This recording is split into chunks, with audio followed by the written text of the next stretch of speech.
Good morning. Well, Mr. Doolittle. So Brad had to have a personal reboot this morning because technology wasn't the operation of cell phone, computer, and coffee machine that seems to have produced an overload in the context of he's already had a full day of work by the time he gets going. So I worked for 3 hours and change. I know the really interesting part of that was I worked for an hour and there was nobody showing up. And I'm like, so I had to call Boston up and I'm like, my computer says that I'm online, but I don't know if I am. Would you check? Because nobody's showing up. There's no traffic. I'm like, okay. So I did the job in like 2.25 hours that I would normally do in 3 and change. It was pretty busy after that, but it's like that, but it's weird because it's like, it's not predictable. In other words, there really wasn't anybody there, or there was a technical kerfuffle that was preventing people from coming there. No kerfuffle was discovered, but there was just nobody for an hour. And I'm like, okay, I'm reading. I finished my reading and I'm like reading some other stuff and learning about the current events. And that's okay. All right. Okay. But wait, I have a question. What episode is this? I think it's 2074 or 2075. Did you have a staff meeting this week? No, we didn't. So it's 2074. There you go. So everybody knows what they're supposed to do. I will do gestures and not say what you're supposed to do. Like, subscribe, bell. Like, subscribe, bell, comment. Come on now. It's all good. I was very impressed. Did you got that little TikTok I sent you yesterday that had you? Did you see it? Oh, was somebody made? It was you. Well, I mean, but I didn't make it. Who made it? No, it was made by Soft Surface. Soft Surface, and I'm like, that was pretty cool. Yep. Guys are getting good at making crazy videos. The one Daniel put out last week was that one. Just hot tips to Daniel and Soft Surface, just because it's like, wow, it's like you guys just keep it up. That's just, I don't know what would make people understand what's going on, right? Well, I especially like because it's short. Yes. The problem is a lot of our stuff requires so much additional context that if you say it in short terms, it sounds really nasty.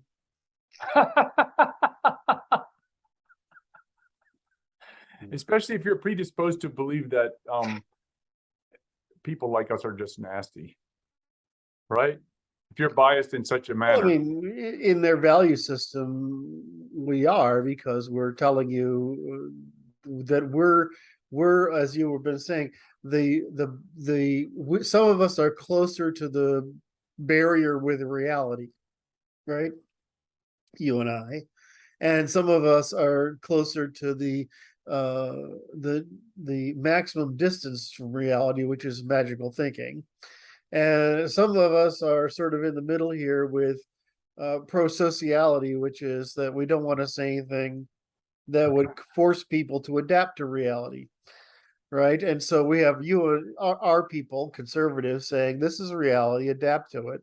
Some people saying this is only so much reality as you need to understand but not adapt to.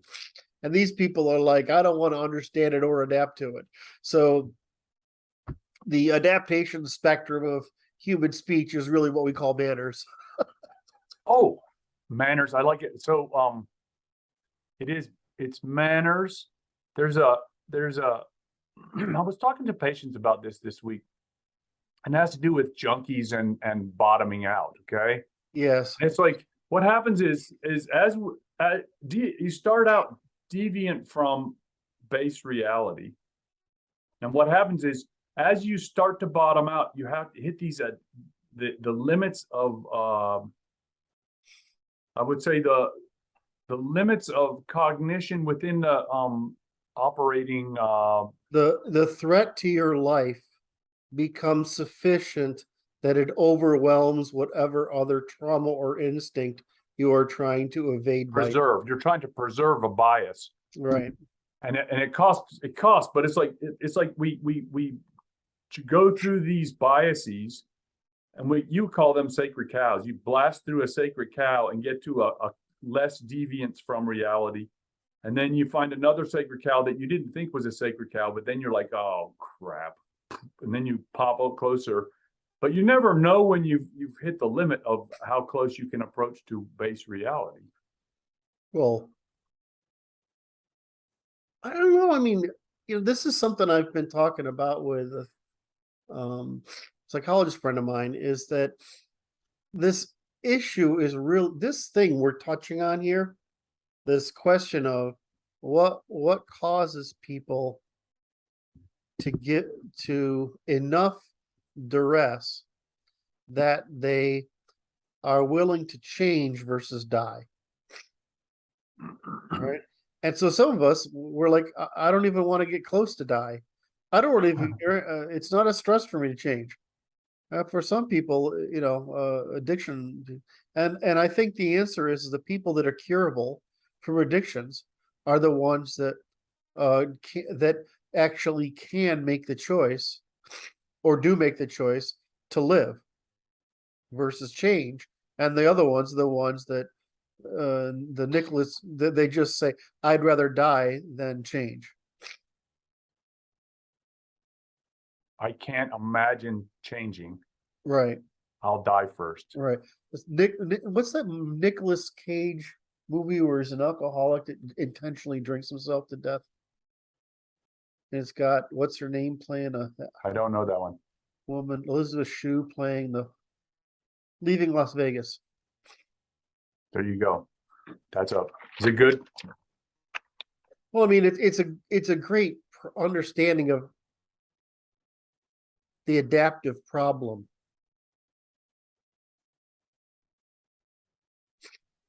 Leaving Las Vegas. Okay, I wrote it down in the. Oh, this notes. topic we're talking about. Anyway, you were going. I got an idea. So it is. We just we're attempting to allow ourselves to be most adaptable, despite the emotional discomfort of it. Well, I mean that. What do we mean by intelligence, openness, conscientiousness? We just mean adaptation, right? Neuroticism, not neuroticism, is just the opposite. Well, I'm not. We can be. No, neuroticism is an amplifier, which we call fear. But I mean, the point being that our model of neural economy is useful in explaining generalizations, but the willingness to adapt and to pay the cost of adaptation is actually what is what explains the rest of behavior, because what we think about as responsibility is adaptation cost. So we've got the math here of cognitive science, right? I mean, human behavior. We've got the math of human behavior. It's just costs. Is which costs are you willing to pay? Cost of adaptation, cost of evasion of adaptation, and that's all that's going on, and in proportion to your ability to adapt. Yes. If you're not terribly bright, and you're not terribly conscientious, and you're terribly neurotic, you're going to be facing life with a lot of anxiety, fear, stress, and whatever, and right, and a lot of impulse. And if we're conscientious and intelligent and have high openness and low neuroticism, when low neuroticism seems to be one of the traits among people like us, you weren't troubled by adaptation, partly because neural adaptation has changed. For the bottom, it's stress. For the middle, it's work, and for us, it's entertainment. In other words, if learning is adapting is entertaining, well, you're going to do more of it, and so you have the pretty common hierarchy of all human behavior is Nerds get information by not modifying through abstractions. Ordinary people get it through modifying through entertainment. People get that, the people below there get it through socialization, and people below that get it from consistency, and you have the IQ, adaptability, conscientiousness spectrum. And it's just people, and you know that that's just a formation of the coherence of the neocortex. It's just going forward. So I mean, down here, right, where you're at the bottom, well, where's at the bottom here? That's where you're like, I'm thinking about stuff and in control and whatever, and then you got the socialization stuff going, you got the entertainment stuff or novelty stuff, then you got the socialization stuff, which is regularity and approval and validation, and then you get the physical stimulation stuff, right? And then you get and so the simplicity of people's desire for stimulation is just success and development. So some people want, we think of intelligence and impulsive. We've put all these things together as if they're failings from an ideal rather than a spectrum, that a developmental spectrum. And the human behavior is easily explained by just what stage of development did you get to before neural conductivity broke down on you. I mean, it's really, it's just the cable. I hate it that it's so simple, but it's just the algorithm for cable resistance is exactly what causes it. That's all it is. It's just cable resistance because, the back of your head is Central Africa. I don't mean this in any racial mean. I'm just trying to use it geographically. And then like the tip of your, consciousness here is like, where's the last place we got to on the Americas, right? I mean, it's just this long developmental journey. And, maybe your neural formation didn't make it there. Then you have the similar problem of the two sexes, right? Which is the female integrative and the male predictive. And then you combine that with, I forgot, I was trying to get to one. Oh, you get to the normal versus normal versus ASPE, where ASPE it tends to be a lot of localized functionality, and normal seems to be a lot of integrated functionality. This probably has to do with ASPEs have more neurons. We have less neural pruning. That's my understanding. I can't. That's logical, and the research looks right to me, but until we can measure at a higher level of precision, I have to leave open that could be wrong. I do know that we tend to think more like males in boxes. We literally think in compartments in our brain. So it's not, of course we would think like men would think more like boxes than women, because our brain is literally organized more into boxes. Compartmentalization, yeah. So it's all pretty easy. What was bothering me along this, if you let me rant a little bit longer, of course, train of thought, bothering me this week is that there is a lot of, especially written by women, because women have dominated a lot of the field now, of explanatory psychology, which is all based on this female nonsense. All right, and so they're trying to legitimize the female behavior. Okay. And there's absolutely nothing true about the narrative that they're constructing, like what's good or what's bad or what's normal, what's abnormal. They're just trying to legitimate justification, right? And there's no science behind it. My favorite one being the amygdala in conservatives. Versus what is it? Is it singular? I forgot what liberals do. But what this is that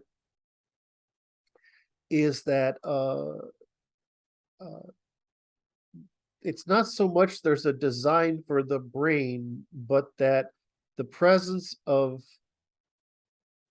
neurochemicals or basically hormones baits the brain into growing a direction, That's right. right? That just you bait, That makes sense because it's like it's just tropism. right. I mean, so they keep looking for stuff that affects intelligence. They're trying to figure out why it's like 1,000 things, 1,000 SNPs right now. It's like there's so many of them. Well, that's because it's the thing they're looking for isn't there. What they're finding is they're finding all the little things that help cerebral chemistry maintain an equilibrium, better or worse or whatever, by 2 degrees of abstraction from what's actually going on up there. Whereas what's actually going on up there is that you're just baiting your hormones, just bait your brain into developing laterally because there's more sensitivity, or horizontal, or excuse me, laterally versus what is this? Medially? I would say that I would call that rostral, caudal rostral. Yeah, I use longitudinally because it's easier for people to understand, but the correct term Yes. is rostrally, right? Right, because it's like the issue is the brain that does this curvy thing, like bends over like Yes, that, yes, and it's like okay, so it's like it's axial yes, and it's bent. yes. Thank you. So that way, I always do it that, yeah, exactly that way. And then there's really 4 sections, right? And then there's the back section of the brain, the forward section of the brain, and the two hemispheres. And what separates them, of course, is the thing they have in common, which is the physical part of is the physical sensors. So we have integration in the back, right? And we have prediction in the front, right? And it's just fucking obvious, right? I mean, at the end of it. But anyway, so you're talking through. So we basically have to rewrite all of psychology. And so I was trying to talk to my psychologist friend, and I wrote this down yesterday because I thought I was getting very close to the. Is it okay if I keep going for just Please go, please go. I've got more. one more minute on this very interesting topic of how we have to rewrite psychology? But I said, where is it? Profile tweets. Unfortunately, I write so much. And then because I'm like a real person now, I have the option to promote my tweets. So What does it's that like mean? there's You're a even real more person stuff. now. There's more stuff in here. I can't. Oh fuck. Anyway, the point I'm gonna go. I know where I have it. I have it over in sent items. Sent items. Bang. How does this happen? Sent. There's you.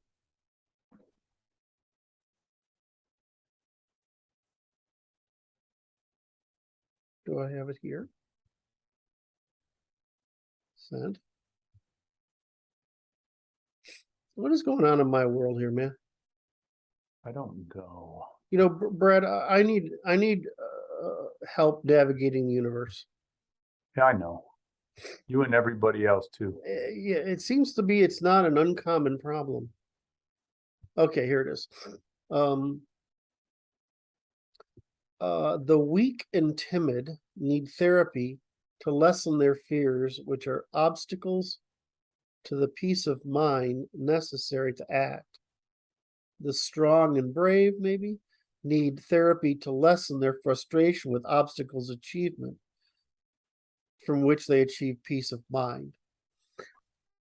And that's actually the problem with psychology, is that it's predicated on the first, that we're all fucking pussies like women, and it's not predicated on the latter, that that men want to achieve or get responsibility from peace of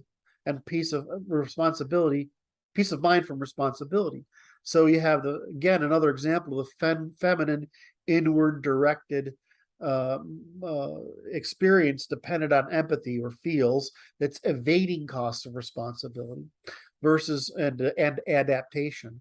In other words, they want to maintain the reliance on intuition, versus the masculine and outward directed dependence on systematizing or reality, seeking to demonstrate capacity for and pay the costs of responsibility by adaptation.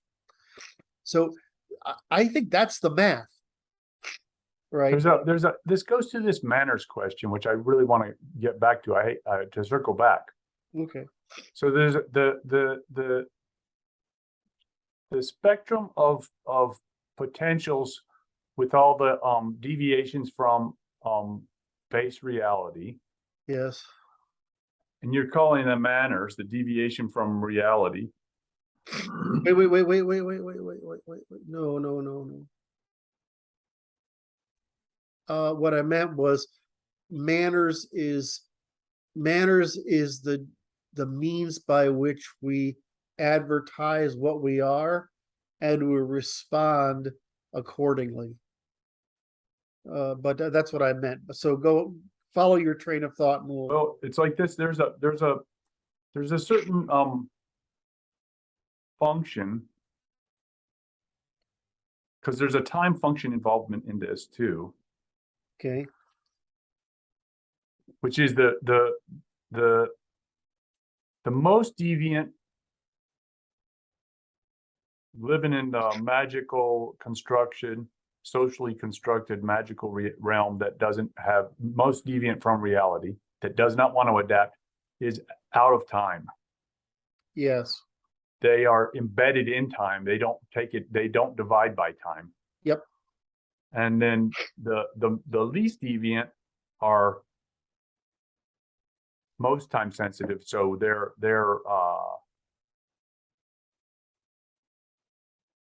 divided. You got it. They're overtime. They most account for time.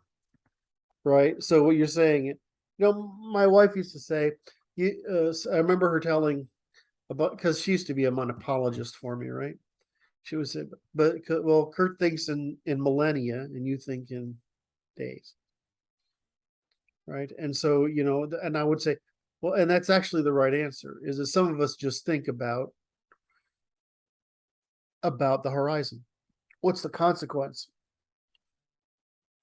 And so it feels over time, right? So it's like divided by time. Right. And so that's what the sex differences are, right? I mean,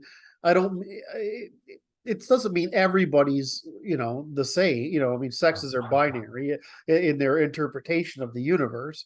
It just means that all of us have to apply to two curves, right? And the masculine is time and space, territory, and territory and brothers, right? Or relations.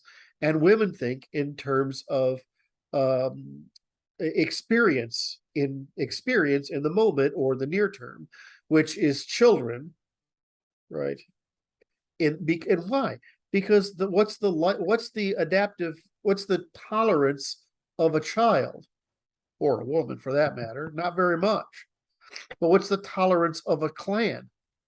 I mean, it's quite variable, right? So, we think in distributions over time and they think in equalities in time. And it's so fucking obvious that all you have to do to make a brain do that is wire it this way versus that way. I mean, there's nothing else that's going to happen because that's time and that's experience. There's nothing else going on. That's interesting because it's like, it's intertemporal, right? Or transtemporal. Yeah, well, actually, it means the opposite. It's temporal in time versus intertemporal across time. You had the right idea, but the wrong. I know it's what it's a. Well, the fact is there's the Templar lobe. Oh, I see. I got it. I didn't get that shit. That's great. It's funny. Sorry. No, it's just in economics, it's called temporal versus intertemporal, or high time preference, which is short term, versus low time preference, or short time preference versus long time preference. So we have that it has to relate to the way the brain is connected together. And I want to make the terms have to be talked to in that, because that associates neural anatomy with economics. Right. So basically, the back of your vision is trying to coordinate stuff in microseconds, right? I mean, milliseconds, excuse me, Yes. microsecond, millisecond, right? And the front of your head is trying to keep strategy over lifetimes, right? I mean, it's just, but all it is a recursion, right? You take Yes. something and you pass it forward. And all your brain is doing is passing shit forward, right? And if something starts out back here and it says, whatever's going on up here has some association with whatever's coming in back here, add it. And if it doesn't, ignore it. I mean, that's all that's going on. I mean, it's not. That's why I say the brain's amazing because, like all things in nature, it's incredibly fucking simple, right? There's just a lot of it, like all things in nature. Temporal lobe. There you have it. Yeah. There you have it. So anyway, I wanted you to, well, first of all, I want to compliment you because getting to do that seems to be something that not many, a lot of guys get the politics and the ethics, but it seems like, and like Michael gets the logic and the math.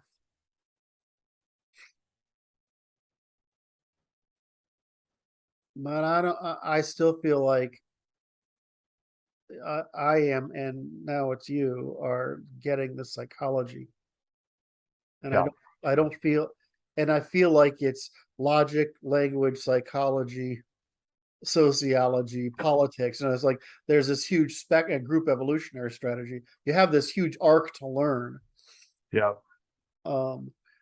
And I just impressed that you just, you've always been on the neural economy thing, but sort of getting the time thing, the time thing. Here I am using colloquial speech about a fucking subject that's incredible. It sounds like I should be, my demeanor in presenting the information sounds like I should be talking about, stuff at the bar when we're actually talking about. So I wish, and that's just a consequence of trying to relate to an audience that I subconsciously perceive. But if we use proper language, it's just non-trivial to understand that there is that arc from logic to language to, from existence to logic to language to, and there is, and to be able to get to the point where you're dealing with the mind itself and how limited a number of variables it has to work with, which I guess we could enumerate here, but I don't want to really do it. But I mean, we've basically described how the brain works in this session so far. Right? It's not fucking complicated. It's not complicated. That's right. It's simpler than we would be led to believe by the experts. How about that? Yes. And it's not, it's the thing, the wrench in the works of psychology is the evolutionary value of divergence between the male and female in exploring time and space that develops a spectrum that calculates differences in time and space, which allows us to create a greater surface area of time and space to seek opportunities and adapt to.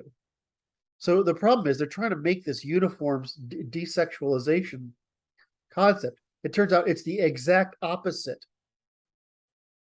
By trying to find what's similar, all we do is we eliminate the value of understanding. Whereas by trying to see what's different, we can identify the maximum value. And the difference But it's an extinction point in my mind. Yes. So they're driving toward an extinction point and an ignorance point by trying to find out what's common instead of what's different. Now, moreover, if there's common, then people outside here are defects instead of valuable. Whereas if we're talking about, as you and I are, people across the spectrum are all valuable as long as they're trying to cooperate. All right, and there's no value to the middle. Or that's the point there, is that the value of the middle is basically reproduction. right? I mean, all the values at the ends, The margins, right? right? And so that would be to say that, well, I mean, the idea is that you need a right and a left and a libertarian in order to identify what's the opportunities for exchange that result in success in the middle. So what the entire edifice of psychology and sociology and politics is backwards. It appears to be. Isn't that horrible? That's what I mean, is like some of this stuff is just horrible. We have a lot to fix. I know. I tell people this. It's like I said you got a patient that's got just. It's like they're living in a minefield, okay? That they have walked through a minefield with their loved ones, and the loved ones are getting blown to smithereens, okay? And it's like it's shocking, but nothing's wrong with you. Yes. It's hard to believe that. And I say, look, the most difficult thing for me to cause you to believe is that there's nothing wrong with you. Yes. Especially because I have to write something's wrong with you in order to get paid by the insurance company. Yes. But there's nothing wrong with you. It's just this was a shocking set of events that you had no control over, and you're left with the memory of it and try to deal with it. Right, exactly. And it's okay. But so now your brain's going to try to avoid repetition of it, but it's not going to repeat. It won't. Yeah. Because it's too much outlier things happen. But the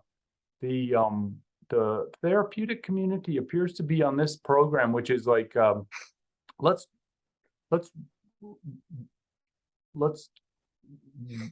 dig around and sniff around and roll in it for a while just to get used to it, as opposed to get over it.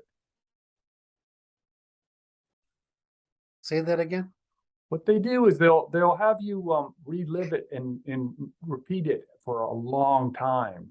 Just go over it and over it and over it and over it and recycle that. And it's like no, it's not worth doing it, because why would you dwell on the thing that makes you irritable and irritates your nervous system? It's not necessary. You know what I mean? Well, yeah, the cognitive their strategy is stupid, right? It's just they don't have a better one. They're basically saying the basic strategy they follow is that they're going to solve the problem of reason is very hard to make defeat intuition. But if you work at it long enough, it's water on a rock, right? So they're trying to wear it away. When you and I would just, and I've had this discussion with them before, I just need a fucking answer and I'll change, right? You just have to hear. Now, the problem is you have to be in a position where you can understand the answer. You have to be able to hear it. You have to be able to hear it. So, in other words, it has to make connections for you, right? So you have to get the person in the position where they can make connections. But realistically, there's two things going on there. One is that some people don't want to do it anyway, right? That's one side. And the other is, why don't we give people the knowledge so it's easier to make connect those connections? And so what you and I are doing, part of our work here, is to give people general knowledge of how the brain works, that it's simple and understandable by everyone. And that you're like, oh, you have we all understand we have tricks of memory, right? I mean, it's not complicated. That's right. But most of the stuff we suffer from is tricks of memory. That's right. Well, I'm just going to use, because it's like, wait, let me science that a little bit. Well, tricks of memory means audio associative dysphoria. Yes. I just had to say that to you, Kurt, because it made me happy. So that's for the audience to understand that was an in joke. So as a person with the OCD kind of thing, right? I have a lifelong problem with what's called obsessive thoughts. Right. Which is if I have a negative experience, yes, if it comes back, I actually feel it all over again. It's a reflection of the event. Right. Yeah. And it's like being there. Yes. Right. And so once the problem with getting rid of that is understanding why it's happening. So you begin to think it's ridiculous. Right. I mean, I don't know how to describe it anymore, but I mean, that's actually. What do you say? Why is it happening? Oh, it's just an auto association. It's auto-associative dysphoria, Right. right? Right. And so it's a reflection, and you see a reflection of the thing that irritated you back in the day. Right. And God knows what it could be, right? Anything. It could be stupid, right? And so all of mine are very simple. They're guilt because of my autism. So all of my problems are because I failed to regulate my autism and I made someone not like me. Bad manners. Right. Right. So but they're all the same. Right. I mean, it's just like, well, Oh, because that's what you get reflections of. yes. And I'm like, well, because Oh. I'm constantly on guard, I'm constantly self-regulating. Like when I ask you, can I keep going on this subject? Because I know that my autism is taken over. Right. Right. I mean, Okay. and sometimes you have to stop me because I'll have go like lost, this. I've completely lost control of the autist. So I have this guilt over this, which of course you can see by my awareness of it and talking about it. I don't feel bad about it. I just tell people it's like having a limp or something, right? Or right, I always tell people, if I talk too fucking much, shut me up because I have no idea. I need the help. Right. I mean, it doesn't make me feel bad. Or if I say, I actually know the answer, but you have to ask, you have to really want to know it if you want me to talk about it, because I'll over, or I'll say, I'll overload you. or if I talk too much, tell me, because because I'm not aware, right? So people, as minute as you become comfortable with your failings, because I mean, there's a point at which I can control it, until which point I'm actually thinking, right? If I actually start thinking like how I think with myself, there's no real world out there. No. Right? It doesn't I exist. understand you. And so the minute I start doing that and I go off on these things, right? I mean, it's not a social place. It's not social. It's just the computer printing out green bar spreadsheet, sheets of computer paper, and I'm like, I've gone on vacation. The me has gone on vacation, and maybe I'll come back. So, you just so the point here is that we all have behaviors that make us feel bad or good or whatever, and if you understand them, right, then you have to decide whether you can do something about them or not. Well, I can't actually stop the autism because it's me, right? What I can do is stop the guilt, right, by allowing people to shut me up. That's right. Right. That's right. So now the guilt is on them because they didn't. Well, I mean, it tends to make, when you're self-effacing, it takes away the intimidation. Right? Because people are often, I mean, I've been told this a million times, it's very intimidating. Well, I mean, okay, I don't mean to be intimidating. It's just shit pulling around. It's like that's very threatened Well, I by. mean, well, it's the degree of knowledge is Yes. the kind of people I associate with. Yes. Right. So, and so you just take it off. You say, and the other thing is it allows you to get out of the ego of it. Yes. Which is like, that isn't really me. That's just a machine in the back of my head. Right. Background operation. Right. It's not like, so I can't like take credit. I can't like claim I'm like, right, something, I'm just a guy. Just a bot talking. And there's a bot in the back of my head that does shit. And it's pretty valuable bot, really, except in social situations where you want to shut up. Right? I mean, you wish the bot wouldn't come out, but sometimes the bot gets excited. Right? And so the whole problem is like, can I control that bot and only let it out of its cage enough without getting people to look at me like, you're fucking weird and I don't understand you and I think you just insulted me. Right? I mean, I'm confident. So anyway, it's just so the point being, when going back to your statement um, is we're all pretty forgiving of each other if you remove that ego, right? Right. Yes. From it.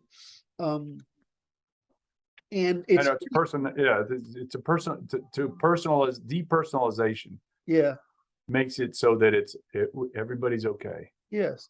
Now, but the opposite side is my mother had a patient because my mother did counseling, right?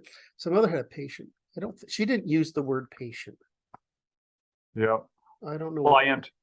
Client, I think is what the word she used. Subject. Right. That she eventually befriended. This woman is psychotic. Now that she has to take antipsychotics. Mm. And so I end up because I'm driving my mother around, I end up having breakfast with a bunch of my mother's patients. And this woman is one of them. And so I get to know her a little bit. And she's like, and she's funny because she's totally at peace with it. Because like I can't, I can take my meds, I control it, and I'm okay. Right. But if I lose control of it, it's really, really, really bad. I have to go into an institution. Right? Right. And same thing I met with a woman who I'm actually really fond of. I didn't realize she had a crush on me, so I had to sort of pass with that one. But she has schizophrenia. It's not the kind where you hear radios, not the kind where you see people. Right, you hear voices like Yeah. radio. And the same there. Well, these are really severe things, right? Right. Very interesting. It's like I ask the people, how do you cope with that? How do you deal with that? Like, because it's like you have to have a coping mechanism because otherwise you got to die. Well, and that's the point, though, right? Is that we're using extremes in order to illustrate what is norm. In other words, it's that extreme that allows you to understand what's going on at a very tiny, tiny level in average people. Yes. Right? You know, you're not psychotic, but you're troubled. That's right. As you approach the center of the right. You know, all these things can happen at the extremes. They go south, but the struggle for people, which is mindfulness, right? I'm being an observer of the self, right? Creating the same effect internally as others have when they view you. Right? You're trying to create an observer right. of yourself so that you have the agency to regulate those impulses. Now, I call that being an adult. Okay. But adulting comes from mindfulness, right? In other words, the ability to develop self-regulation over those impulses and to not be maybe you may still have to suffer them to some degree or tolerate them, but you don't have to be the victim of them. And so that's still a therapeutic view. In other words, we went from extremes, like these are medical conditions that are incurable, right? You're not going to cure psychosis. You're not going to cure schizophrenia, right? You're going to reduce those symptoms to where they're tolerable. You're right. Well, the same thing is true if we talk about people who are neurotic or have experienced trauma. You're trying to get them to where they have control over it. The problem is self-regulatory capacity. That's just the problem of life. It's the problem of life. Right? Is that we all have some people are just they win the fucking lottery and they grow up, they're healthy, they're born into good families that are stable, they are full of good relationships with good people who do good things. Right? Great. So they end up not having either experiences or traumas or catastrophic illnesses. It increased the difficulty of the problem of developing agency. Well, there's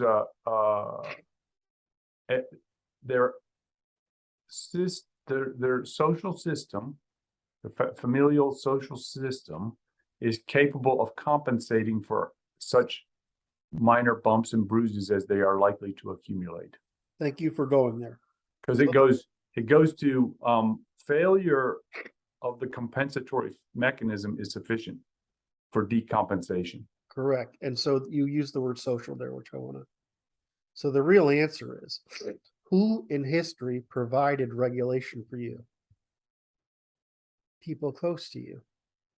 You were saturated by an environment of continuous feedback that assisted you in experiential, cognitive, and emotional regulation. Just like a mother extends her nervous system to try to assist children, right? So the problem with atomization, or what we call alienation, Yep. of a society, in other words, there's a virtue to the division of labor, but it's a trade-off. The division of labor means that we have to maintain the construction of those social institutions that provide us continuous experiential, emotional, and cognitive feedback, so that we aren't solely dependent upon our innate ability to self-regulate in order to achieve the mindfulness necessary to perform in life. And what happened, of course, is that's where religions came from, is that organized religions came about in the era of agrarianism, because a division of labor came about, and so did anonymity, or relative anonymity, and so did, as a consequence, unfortunately painful, obvious awareness of your place in the hierarchy of value. Unavoidable, right? Unavoidable, with the consistent feeling of being left behind, which is what humans fear. Alienation, right? Alienation is a nice word for the animal response of being left behind. It's a neuroticism. Right. That's what neuroticism is. It's being left behind. All right. That's what it comes from. And it's necessary, because our ancestors have left behind. What are your chances of survival on your own? I mean, they're fucking zero. Right. So we have that one guy in the Brazil rainforest that killed everyone else in his tribe. Some tribe killed everyone but him and his tribe. And he managed to make it for like 20 years, living on his own. Yeah, but he was a young adult male with accumulated skills and experience in his environment, right?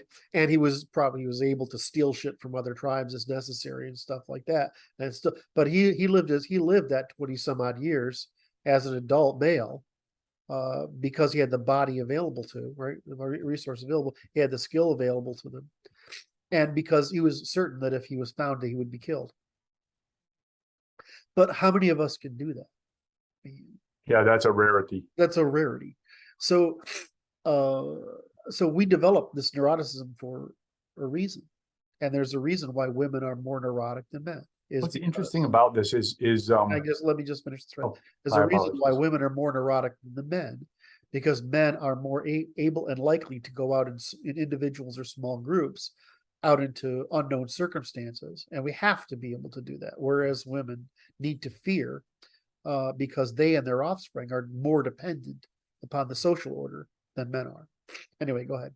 It has to do with this time function, which is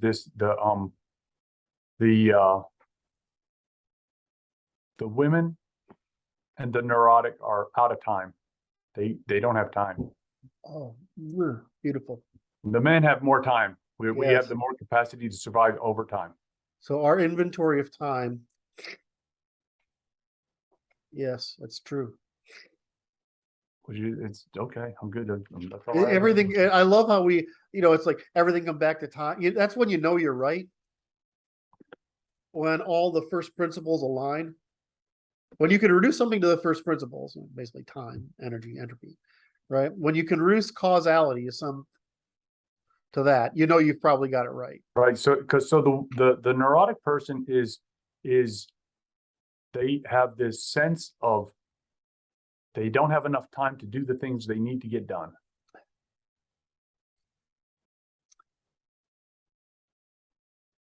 I need to do more than I have time to do. I don't have time to do the thing that I must do, and I'm going to run out of time. I'm not sure. I know what you're saying. What I'm sure neuroticism means is left behind. Right. Can't And so keep up. being left behind means I will no longer have the time necessary to survive, right? The division of labor. In that sense, you're right, but it's two steps. So the first step is left behind, and left behind is important because you no longer have the division of labor to produce the concentration of time necessary for you to survive. So yes. And so neuroticism basically says panic, which you're bringing back and saying, okay, but that means I can't get it done. Yeah. So there's a circular causality there that, in other words, a recursive causality, not a first principle causality. So you're right, but it's more complicated. All right. I'm sorry. No, it's okay. I did a nerd thing again there. Did you see me live? I did. What? I said I lived right through that. No. Didn't bother me even. Dick. Yeah.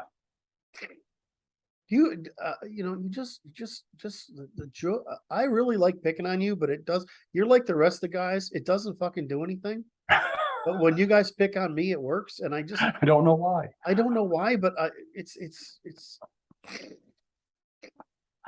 all good. All right. So I'm going to have to look this economics, the temporal discussion in economics. I'm going to associate it with the neuroanatomy because I find that to be a fascinating connection. Yeah, it's so fucking obvious. I know, but it's like too obvious. Yeah. My uncle would have said it's like an accident of the language. I said I don't believe in such accidents, sir. Yes.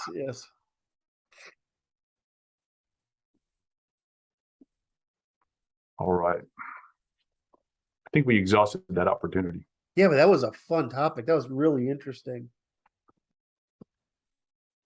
And oh no, did we exhaust it? Hold on, I want to make sure, because that's that idea that what's wrong that the problem, the fundamental problem of modernity is mindfulness. That the religious people are sort of right. Oh yeah. Right. They don't know how to fix the problem, but they can't describe it right, but they've identified it correctly. They used inflated analogs. Yes, but they're right, basically. Yep. And so when people say we need a religion, well, the purpose of religion is to produce mindfulness. Right. And so the answer is, yeah, we need the ability we need an institutional means of providing mindfulness by social means. Now so as long as you call that religion instead of making crazy shit up, I'm fine with it. Right. We do need a religion. The question is whether we need whether we are at the point where we can move from these old superstitious religions to the synthesis provided by Aquinas, all right, to the natural law itself, and to see the universe. In other words, why can't we have a true religion now? I don't see any obstacle. Yeah, I don't see any obstacle at all, especially when there's plenty of you're now legitimizing all the previous religions. They're not wrong. They're just the best we could do. And they were going in the right direction. So it's like I always say, people say, well, Aristotle was wrong about physics and Newton was wrong about physics, because they weren't wrong. They were going in the right direction. And that was they were less precise.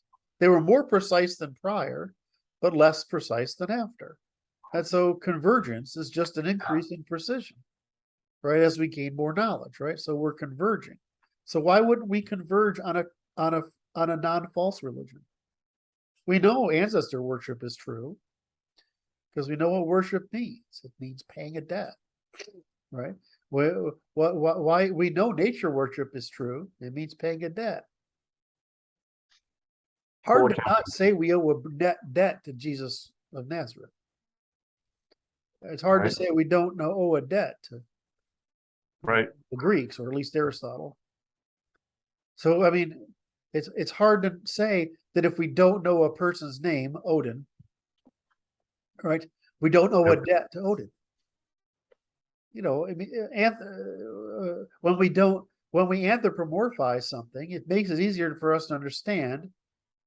You know, so I might prefer Q or Qaz or Yeah. Zeus to Jehovah, which I do. But I mean, it's the same fucking idea. It's just the relationship is just different. The Semitic god is like a emperor, right? Which is what they were used to. And European gods are more like your troubled cousin's family who's a little dysfunctional, but they're powerful and in charge. And you just got to get around the problems they create. It's just, Right. it's just, Mm. and so they just these aren't. That's why I just feel like, and you and I are. We're both agreed on. This is the future of what we'll work on. Right? Is that we're going to work on religion next, right after we finish the law, because this is. So I said the hard. I mean, I just think it's funny that all these philosophers spent so long on truth, and it basically took me about a year.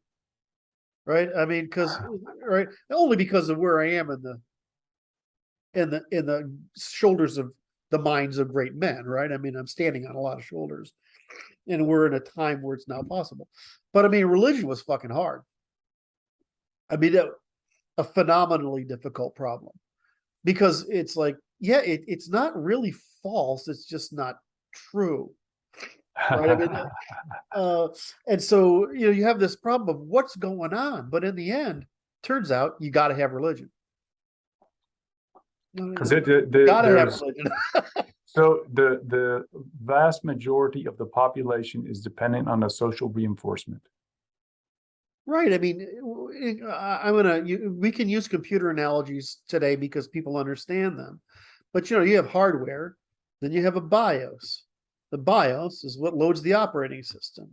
The operating system loads the shell. The shell runs programs. Programs produce different manipulate different objects, right? I mean, that's all that happens, right? Well, humans have hardware, but you need there's some natural stuff under there that's the BIOS, right? All right, the BIOS that's going Right. on. Right. But then there's like, it loads the operating system. Well, somebody's got to create that operating system. What does that operating system do?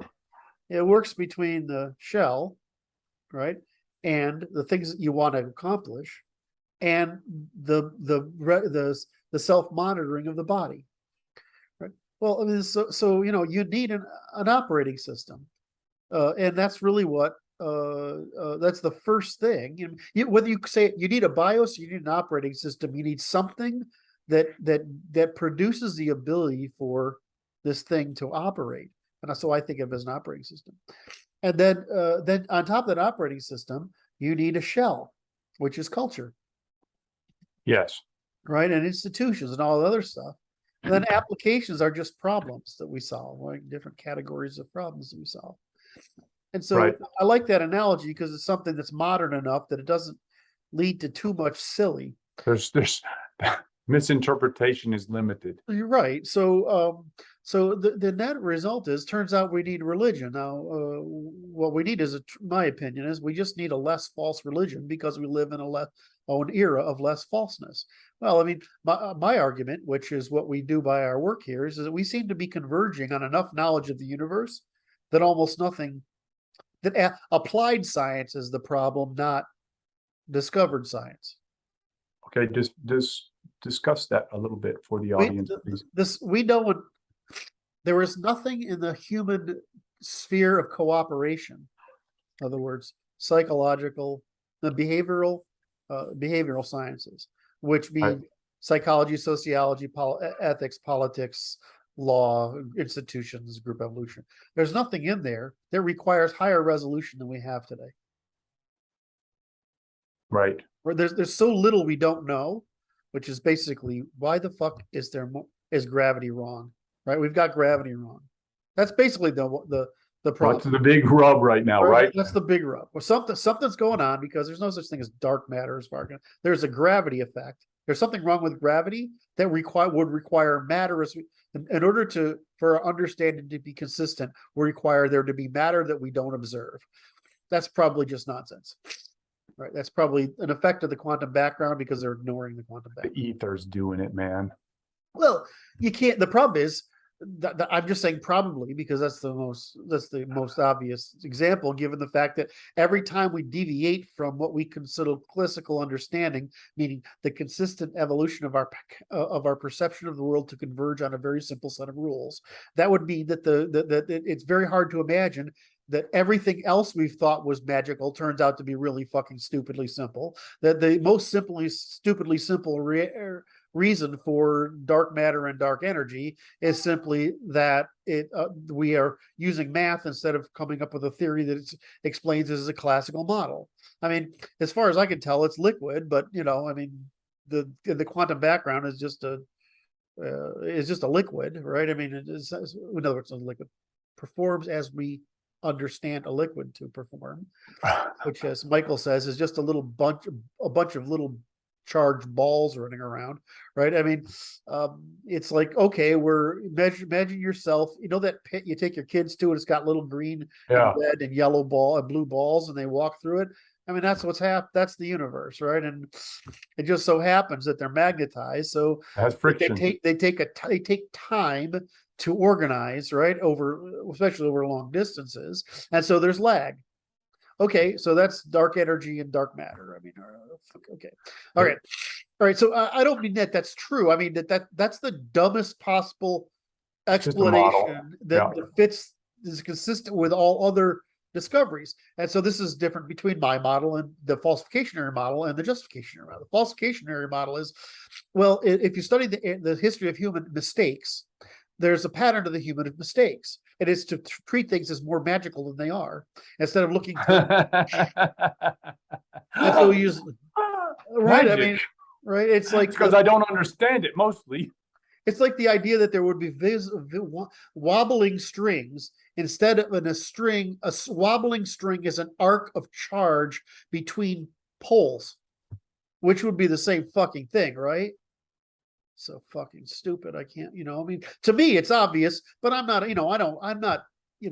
I'm capable of understanding the physics. I'm not capable of practicing the physics. So I can't go any deeper than that, other than as an epistemologist, I think I'm the best one at this point. I can't find a reason. We need to make an epistemological challenge. Like jousting for epistemology. I would win. I know. I would win. But it's like, we need to organize the tournament, sir. We got law, politics, group strategy, and religion to solve, and you want me to go have arguments with nerds over epistemology? I don't fucking care. They're wrong. I don't care. I just don't care. Perfect. So I mean, this is the via negativa. What is the pattern to human error? Okay, then look at they generate a positiva that's fake. That's fucking magic, right? I mean, and so okay, and mathiness, right? I've complained about this. The beauty of the Greeks was geometry over algebra, right? They got it first, but they treated it as magic, and it took a while for it to go from magic to, oh, it's just fucking logic, right? I mean, right? And so the problem is that goofy property of math, which is that if we do this here, magic appears over there. No, it's just a pattern. It's a deterministic result of that pattern there, right? There's nothing magical about it, because that's what math does. It's scale independent. Right. So all this stuff that sounds magical is just being stupid. Right. Well, but that mathy error is fucking everywhere. And human thought. Now, that may be the primary cause. I haven't got there yet. I believe that's the primary cause of error in the Western model, is mathiness. In other words, the belief that math is the gold standard. I believe is the source of the error in the Western model. What is mathiness is math is scale independent magic. Oh, that's really good. Yeah.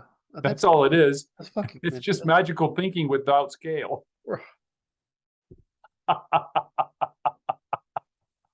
That hurt me. Sorry, Kurt. That was important because it's just I had to close the synapse. It was bugging me. But every other civilization made a bigger mistake. Okay, fine. But it's not like we didn't make one. Matthew, I'm pretty sure because I'm almost there, right? I'm eliminating all other possibilities. And it seems like, at least in our most advanced thought, that it was the tip of the spear, appears to treat math as a gold standard, which is a little bit like treating scripture as a gold standard in an abstruse kind of way. So it's conjuring. It's conjuring with numerology. Yes. And I'm like, no, math isn't the gold standard. Actions are. How about that? Operations, right? Yeah. So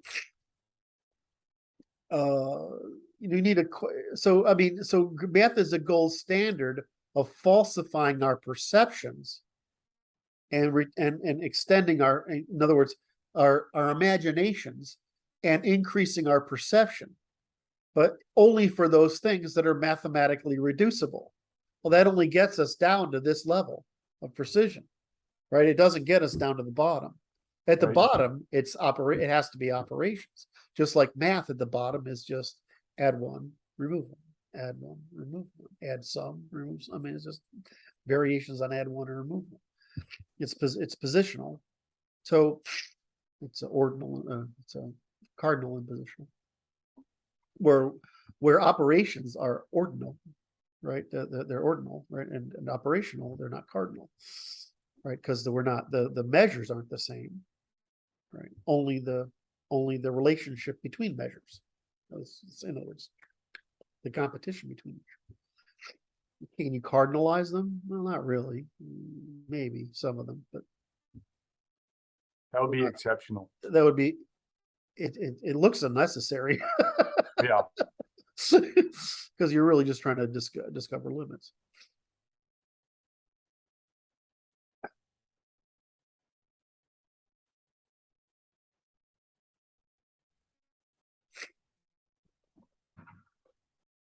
Did we kill that? I think we did a good job on that. Anyway, so the problem is, yeah, we need a fucking religion. I always love it when you go around this circle and you realize, oh, they were right. They just got it wrong. Right? They could have got it more right. They could have got it more right. It sounded wrong, but they could have it's just that they needed to be more right. And there's an awful lot of human experience that and this is what people go to relativity, right? Well, they're right in their way. No, they're wrong, and they're right to this degree and wrong to this degree, right? Right. And you can look at all things like that as this equilibrium. So there's no relativism where there's convergence. Convergence isn't an opinion; it's just a fact, right? I mean, convergence on parsimony, which is invariance, is down to operationalism, which is causes, is just a fact. That's just what's happening. It has to happen because that's how the universe works. So, and then you get the people, but we haven't really tried communism. Look, it violates. Oh my God! It violates the principle of physics, the first principles of physics. It can't work, right? Now, when they say socialism, they say, I want to have, I like these. You don't understand. The capitalism and socialism are words meant like God and the devil, right? Yes. They're meant to distract you, right? And so when instead there's either rule by man or rule by law. So there's either science or not science, right? And so now the question is only if you're going to rule by science, at what point do we have to have the distribution of production in places where markets can work because they're efficient with capital, and markets can't work because capital is inefficient in this problem until it's efficient in this problem. There's always a mixed economy, There's no monopoly, but people want a monopoly for the same reason they want religion. So They want a sense of centralization of mindfulness. authority is what it comes down to. What? It's something to do with centralization of authority. Well, they want to understand, and they want They want to know that they're doing good. right, and that they're protected because the market's adversarial, right? I don't view that as a problem because, of course, for you and I to compete in the market is just a matter of which thing we feel like playing. Which, it's like I don't want to know if I feel like badminton, frisbee, volleyball, after school baseball. I mean, that's the choice for guys like us. But for most people, it's like I didn't get many choices. Nobody left me many Christmas presents under the tree, right? I mean, they don't have a lot of choices. So obviously, okay, then you don't need to play in the market, but you don't get the gains of playing in the market. You get the gains of playing outside the market and accepting that other people are going to play in the market. And that market is a means of determining how much value we return to one another. That's all it is. It's calculating. That's right. So we don't need, there's no socialism versus communism versus libertarian. It's all bullshit. You either have rule by man that's fucking, and we see with Xi and Putin right now, and the Ayatollahs where that's fucking going. It doesn't work very well. And you have rule of law, which turns out to be just science, right? Well, I'm like, you neglected my friend, Mr. Biden, in that eloquent description of error. Well, he's a Leninist, right? And you forgot my other friend, Mr. Schwab. Like, I wouldn't point to any single leader of the world as Schwab's the libertarian view, right? Schwab is essentially the extreme libertarian view. I don't think so. Well, I mean, the extreme libertarian view is libertinism, not libertarianism. All right, then I will go with. I would say that he's an extremist, and he's not at the apex. He's at the negative apex. Yes. Okay, we'll take let's do that. Libertarianism, rule of law, libertinism, and then you have and that's as good an argument. Yeah, but see, but what law are we talking about is the question, because the libertines are like ruled by man's law.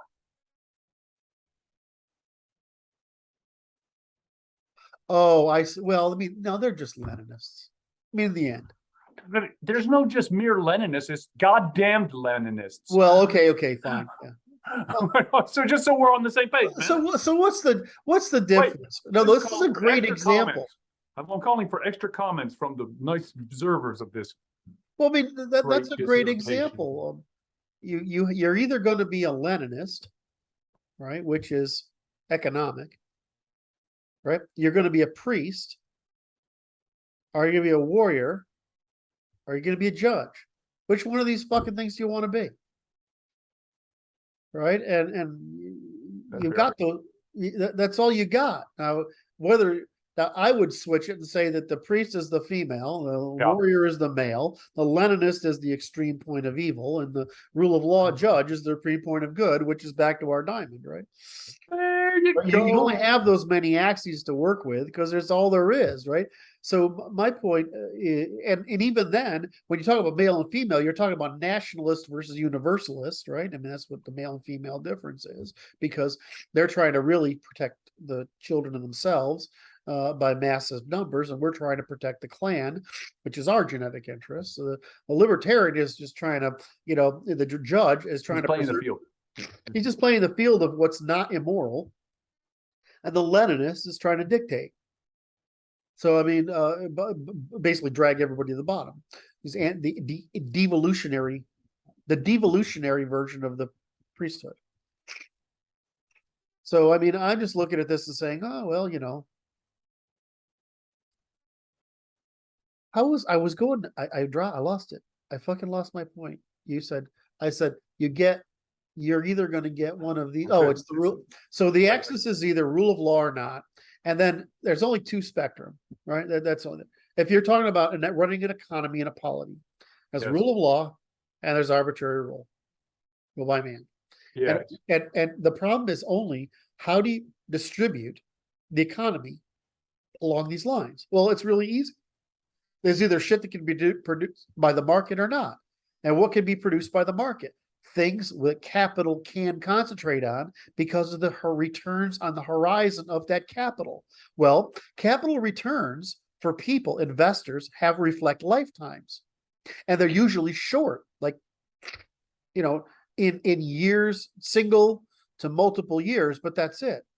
And in some extreme end of that is investors, right? They're long-term investors. But after that, the only agency large enough to produce investment in things like basic research is the government.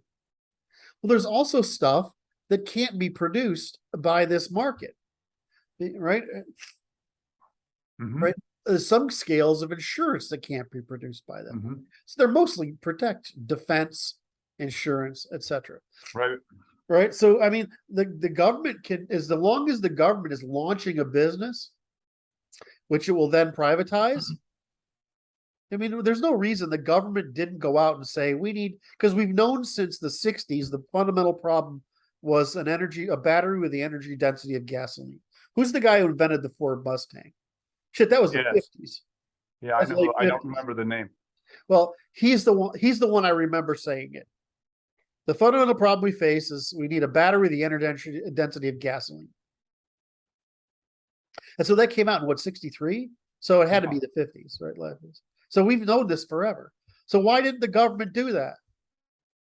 Why did the government just say, here's $1 billion fucking dollars for that would evenly distribute, that can be distributed in a hierarchy of whatever group develops this. All right. All right. Well, that's going to create a bunch of capital to chase it. You can even say, well, and then that's better because what you'd want to do is you want to give a windfall to the people who, Right. You get a prize. right. But if you just pay them, which is what we do today, you all of a sudden get all sorts of corruption in there. Right. But see, this sounds like a flaw of the system, a bug. It's But a in feature. fact, I would argue that it's a feature. It's Yeah. the feature that they seek. Well, I would say, well, look, Silicon Valley runs like a government should, which is the government should be seeking opportunities to invest capital in returns that cannot be produced by the market in its current state. And that's what a government should be doing. Instead, what we do is fight over the spoils of the entrepreneurs who create wealth, and then the government just controls who gets it. Yeah. We've got it backwards. Whereas then, if the government was acting like a VC, the government would have demonstrated evidence of producing the returns. That's right. Essentially, the people would own, like the people would own our pieces of these. I don't know if the government should have voting rights on anything, but I think the government should have rights to some income from the investments the government makes. And that's how the population gets out of this socialism, capitalism bullshit, is you make the government accountable for producing revenue. Yes. I'm sorry. I That was realized good. I went off on another rant. I got a side thing because I'm working on this brain neuroanatomy and now I'm superimposing it upon our diamond. Okay, ready for Please. this? Okay, so here's the diagram that I made.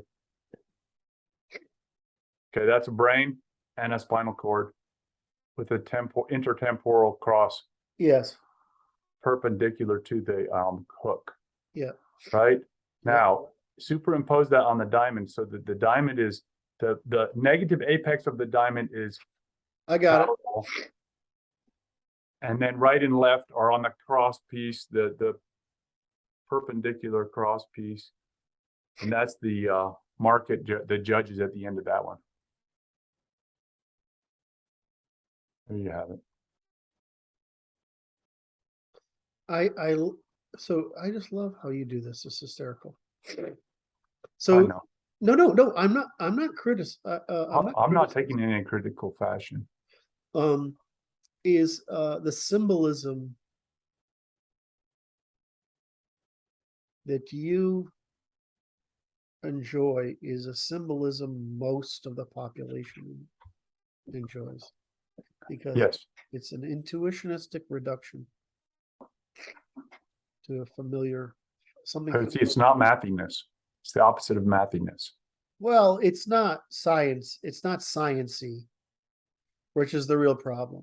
Mathiness is an error. If you want to say it's not mathy, right? That's probably true.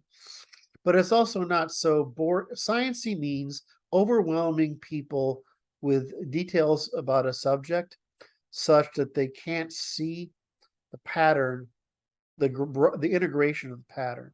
So it's like when I talk about like guys who do neuroscience research and they're worried about how many molecules of this are going back and forth. Uh, that's it, it's true. It's important at some level, but it's not important to the understanding of the operations. Right. And so my view of sciencey and mathy, right, is when you give that level of detail because you're too obsessed with the tool you're using and not upscaling it to integrate it into the narrative available to people. And so, Yes. right. And so I try to, Overwhelming them. you're overwhelming them. What I try to do is create what I call the operational narrative, which is Yep. reducing all phenomena to an analogy to classical experience. Right. Yes. I'm trying to make a narrative that people can understand as a universal system of measurement that's most intuitive. The problem is I can't go below a certain level without adding ambiguity. In other words, whereas symbolism increases familiarity and marketability, but it also reintroduces ambiguity. And so I kind of like, so I'm sort of looking at this and I'm like, this is fucking fascinating, right? I mean, it's just like how it doesn't matter if you can express the universe in a formula that's this long, right? Alien. Right. Because you have the amount of knowledge, it doesn't, it's just, it might as well be might as well be hieroglyphs, Right. right? I mean, it doesn't mean it was, basically it is. So it might as well be hieroglyphs. So, and it's the same thing for detail, right? Scientific detail.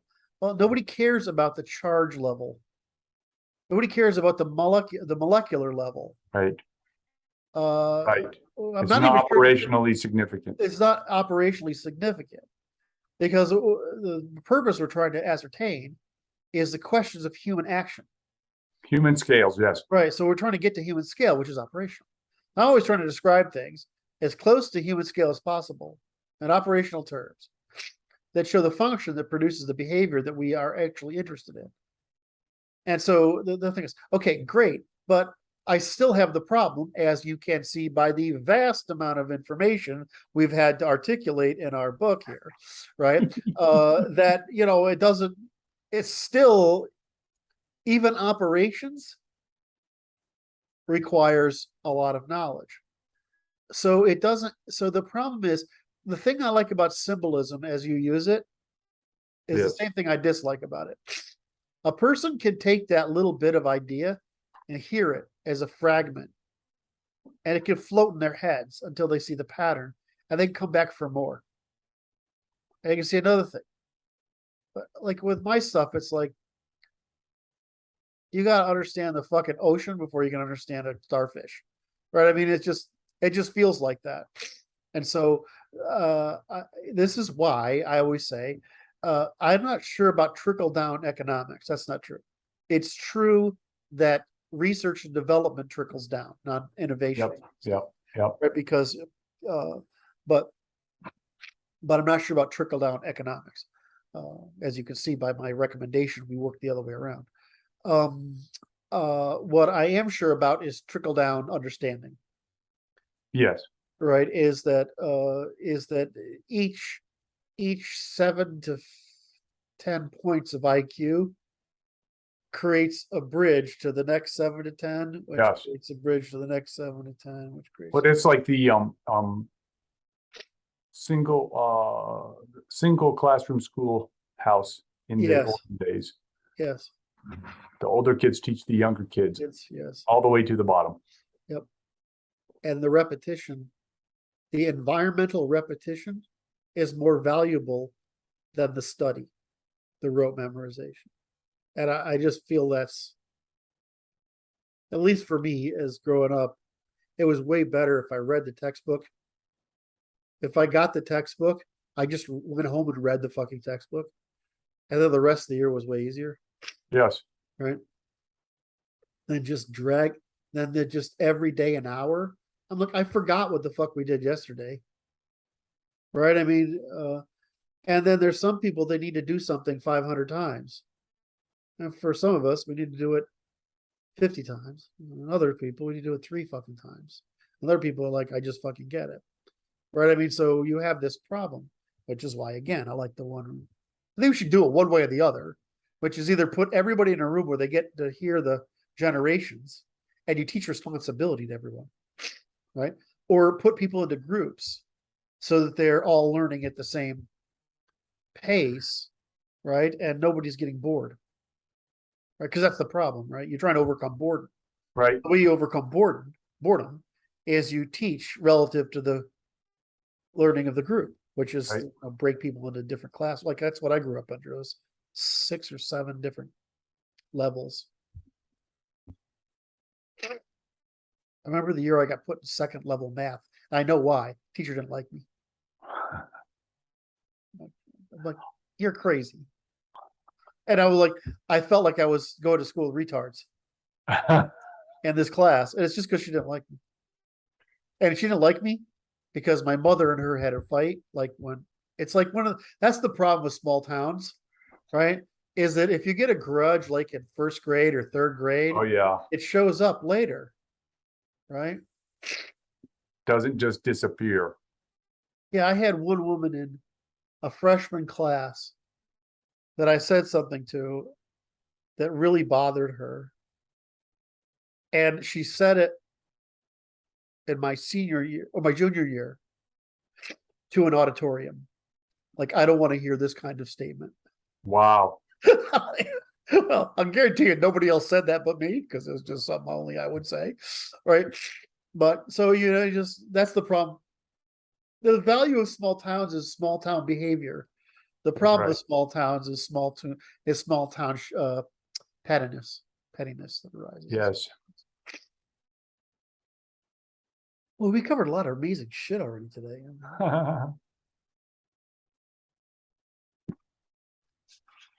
Anything else on your list here? No, sir. No, sir. I have a thing. I have a thing. What is that? And then I have a stress.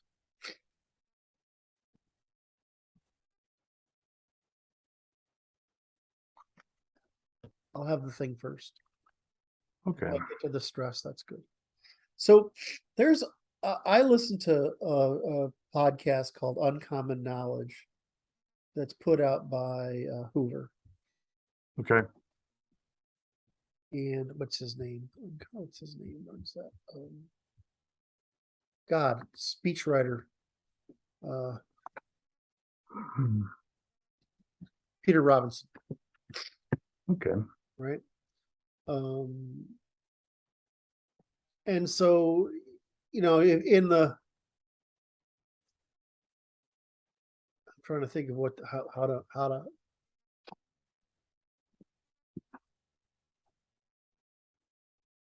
We have the Joe Rogans. We have the Charlie Rose. Who's the old Jewish guy? It's been on. It used to be on radio. It's been on forever. Larry King. Right. I'm trying to get back to the video. So we had you have like the nightly shows, like the entertainment stuff. You have Right. Larry Kings that are sort of the same. You have a bunch of, you have like the Joe Rogan, who's like the everyman. You have Charlie Rose was for the more intellectual bent, and uncommon knowledge is the sort of high end of interviews before you get to think tanks, right? Because the think tanks, it's four academics sitting around, right, talking about requiring knowledge from the audience that has to be specialized, right? So, I listen to Rand and their crap that comes out every day, and what they call themselves now, right? So, uncommon knowledge with Robinson. Robinson was, I think, was a Reagan speechwriter, Okay. and he's got the humility thing down better than Rose, and almost as well as Rogan. Rogan does the humility thing really well. So anyway, so he's interviews Barry Weiss. Barry Weiss is a little Jewish girl who studied journalism type stuff. I forgot what she studied. It's not serious. It's like the liberal arts nonsense. And she worked for the Journal and a couple of other places, right? And so she's basically the left calls her conservative, Mm-hmm.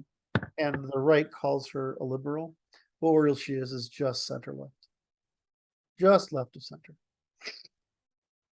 And I think she's either bi or gay. I think she's in a gay relationship now for a while, so she's done both things. And she's Jewish. She has a Jewish ethic, but she's quite articulate.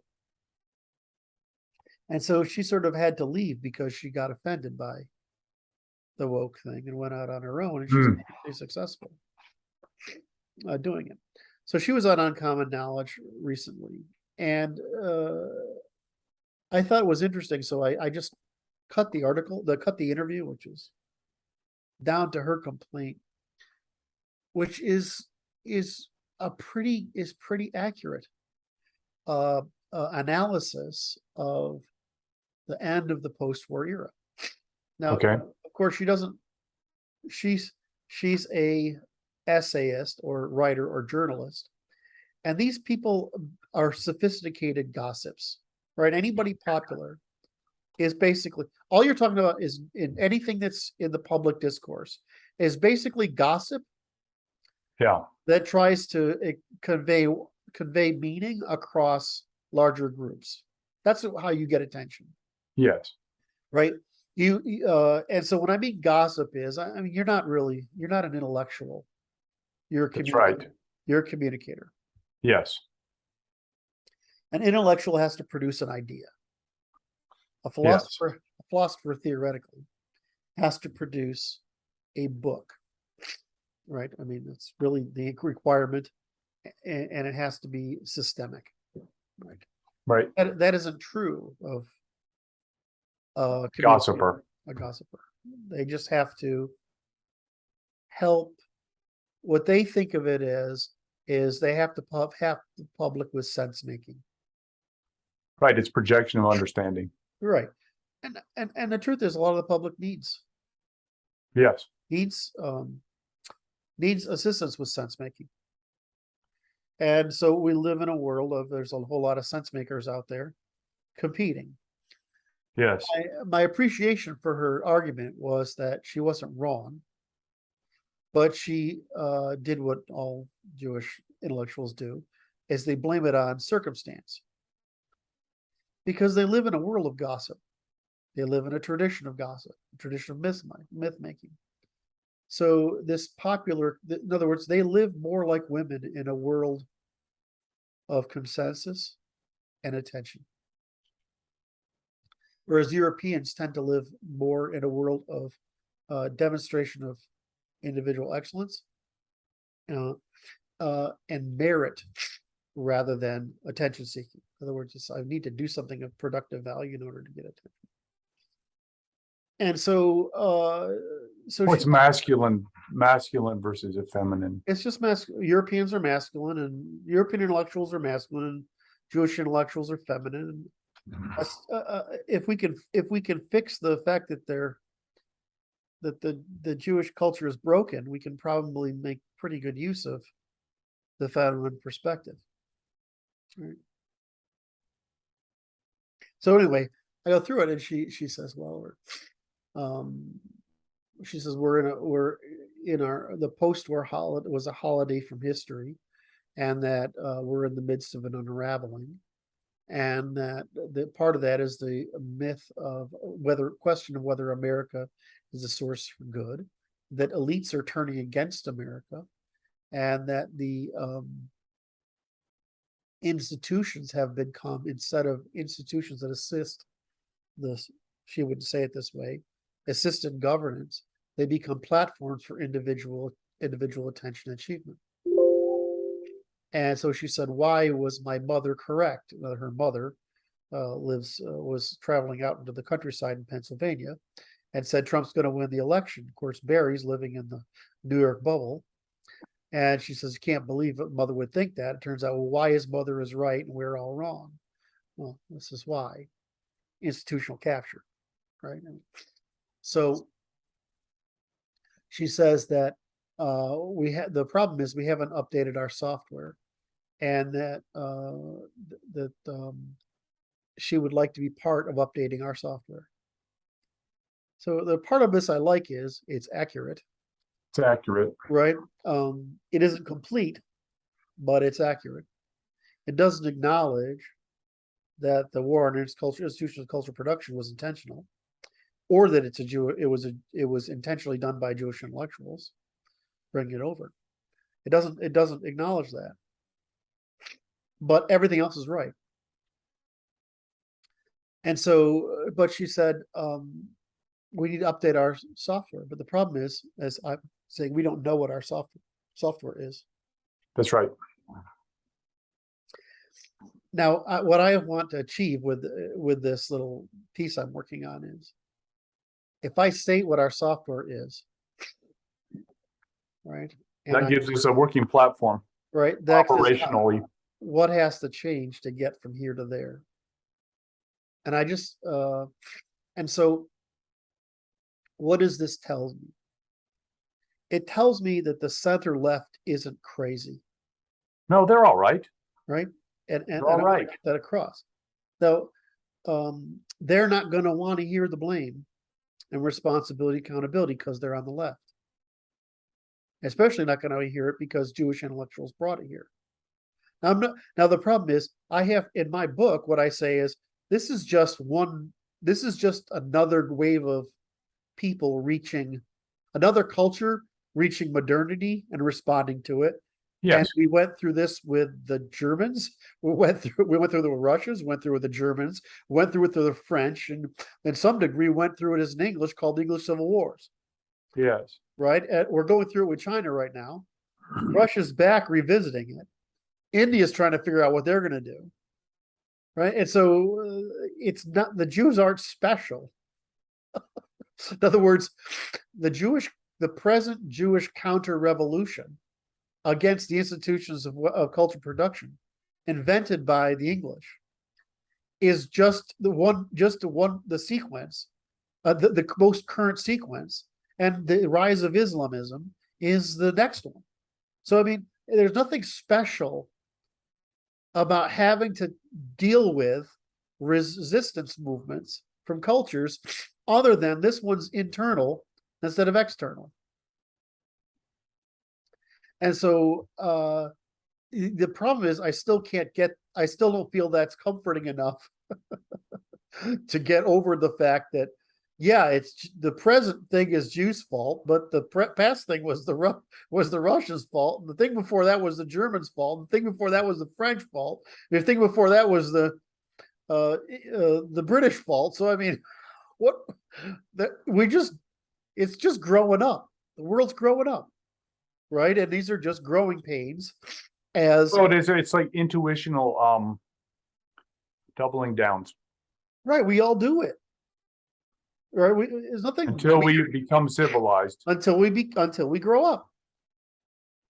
And the problem is that growing up to whiteness, which is, Oh my, which is what Europe was, what's really it is. Sorry, whiteness isn't.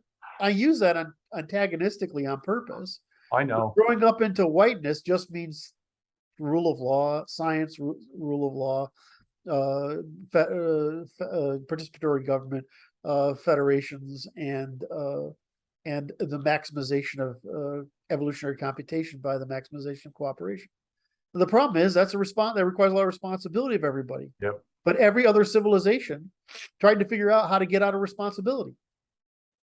And that's what every other civilization's methods are, is what responsibilities can we get out of? Who can we offshore responsibility to?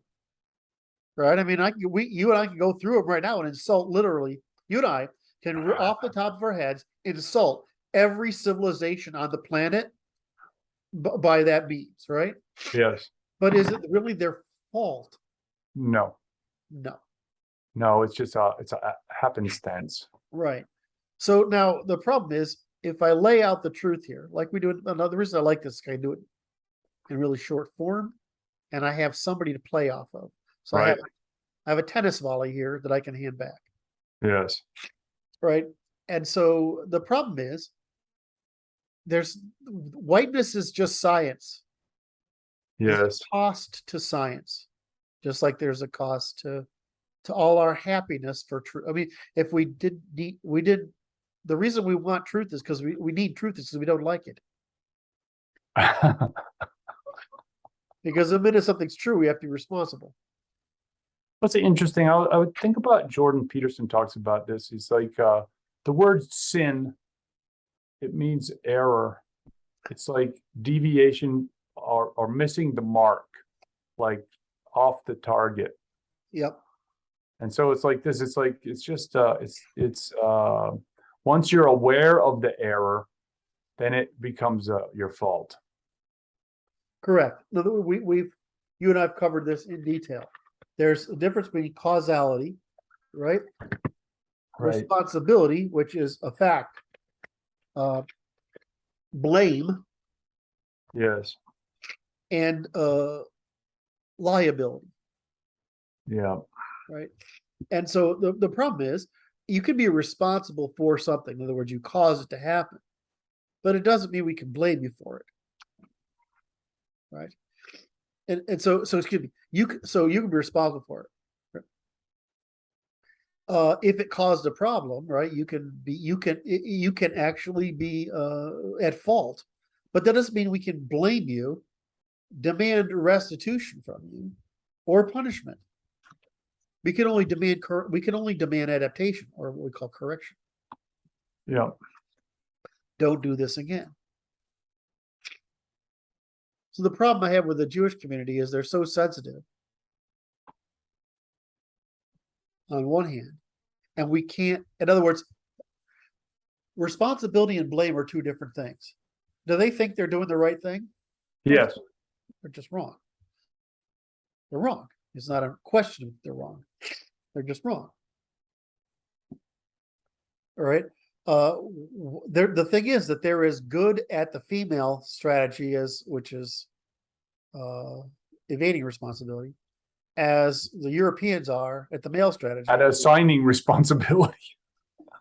And so, and they work like women, which is they specialize in baiting into hazard, social construction, right? It's they not getting too close to the barrier with reality. And so the problem is that a useful thing? Oh, it turns out it is a useful thing. It's a useful thing to know, right? What people want. That's why I like the center left. They explain what you want. They don't know what to do about it, because answering the question requires truth, and truth is painful. And the left, that's the whole point of the left not wanting it. But the right doesn't matter. We actually aren't too concerned with what they want. We're concerned with how they get it. Right? Is it getting it through responsibility? Woohoo! They're getting it through irresponsibility? So I kind of like that exists. So we have these two extremely capable, intelligent groups that have developed over the millennia, which I'm going to say is Northern Europeans, but it seems to be more English than I did anticipated in the past. And we have the Ashkenazi, who are partly European, or they're half European in anybody, right? And they're the half that they're European is female, right? So they're female Europeans. So I look at this problem. I'm like, well, I mean, if we can solve the problem of male dysfunction, why can't we solve the problem of female dysfunction? Right. And so my problem is, can I communicate this without? Is there any? In other words, I'm running a test. Can I make this argument without triggering or triggering but answering sufficiently to neutralize the trigger? That's what I'm asking. Okay. So we have to go so that I'm quite clear on the question. Is you have to ask the question with incorporating the argument into it so that I know what the exact argument will be that you're attempting to present. The argument is that very simple, that the crisis of the age is a normal one of the result of the Industrial Revolution, combined with the integration of women and the integration of people who specialize in the female. Yes, I know, it has to do. This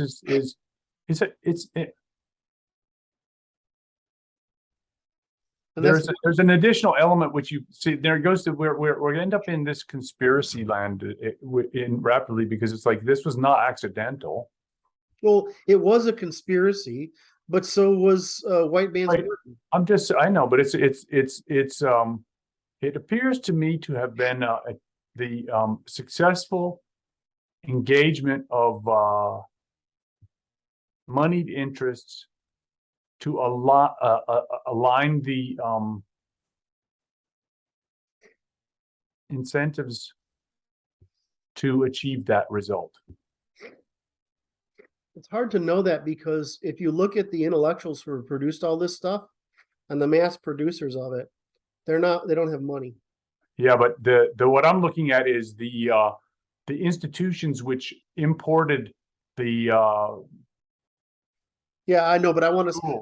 I think we have to separate two things: the conspiracy from the conspiracy on the one hand, it's true, from the fact that we left open the opportunity on the other. Well, no, so if you can present the argument easily as the successful exploitation of an opportunity which was not closed by our law. Yes. And if you present it as our failure to defend our interests, then you are going to be successful in it, because that is the problem here. Correct. Okay. So that passes your sniff test. Well, it's like this. It's ethical and it's unavoidable, because it's like what did our operations allowed this to happen, and we failed to detect it, and we failed to eliminate it as a bad operating within our social order, and that's our fault. Bad is on us, and we leave it at that. Or in other words, we're the grown-ups in the room. That's right. Because we are the most advanced. If you couch it in those terms, then it's like this. It's due to the failure of the founding fathers to adequately incorporate the female misbehavior into the codification of the common law with the writing of the Constitution. Right. Because at that point in time, males had been inconceivable to them that this type of misbehavior would occur. Right, because at that point these behaviors were prohibited under the common law, and the society was hold traditions prohibiting it, and the church as an institution prohibited it. So, and the failure of those fail-safes to hold never occurred to the founding fathers, who were concerned with male problems. They were concerned with the opposite. They were concerned that government would interfere in those traditions and institutions, and government would screw it up, which is what happened. So if you present it in this as a failure of Western civilization, and the inevitable opportunism which follows, and ignore all other elements, because you don't. The only thing that matters is the intuitional bias that's been released. Say that It again. has, Oh, if you present, we've allowed the expression of a bias, an intuition. we fail to suppress the harmful Female antisocial effects. behavior. Yes, and so it's feminine antisocial behavior by males organizing females in a socio-political circumstances, or in the polity, unrestrained by the law, which is the problem. And so it doesn't matter what the origin of it is. You know, that doesn't mean much. Now, all of it's true, but it doesn't help. It doesn't add to the conversation. In fact, it's detracting from the conversation. But you describe it in the most bland terms. It's feminine intuition being expressed at scale in a systematic manner, in a antisocial way. That's the problem. And our failure to make the law to exclude that from our polity, that antisocial behavior, is our fault, and we need to remedy that. Okay, so what's the interesting insight? Thank you, that was perfect. The interesting insight I'm getting from this is the Jews brought undermining in the form of, the Jews developed undermining as Judaism first. Then they developed it as class Marxism, original Marxism. But when they came to the States, they developed it as race Marxism.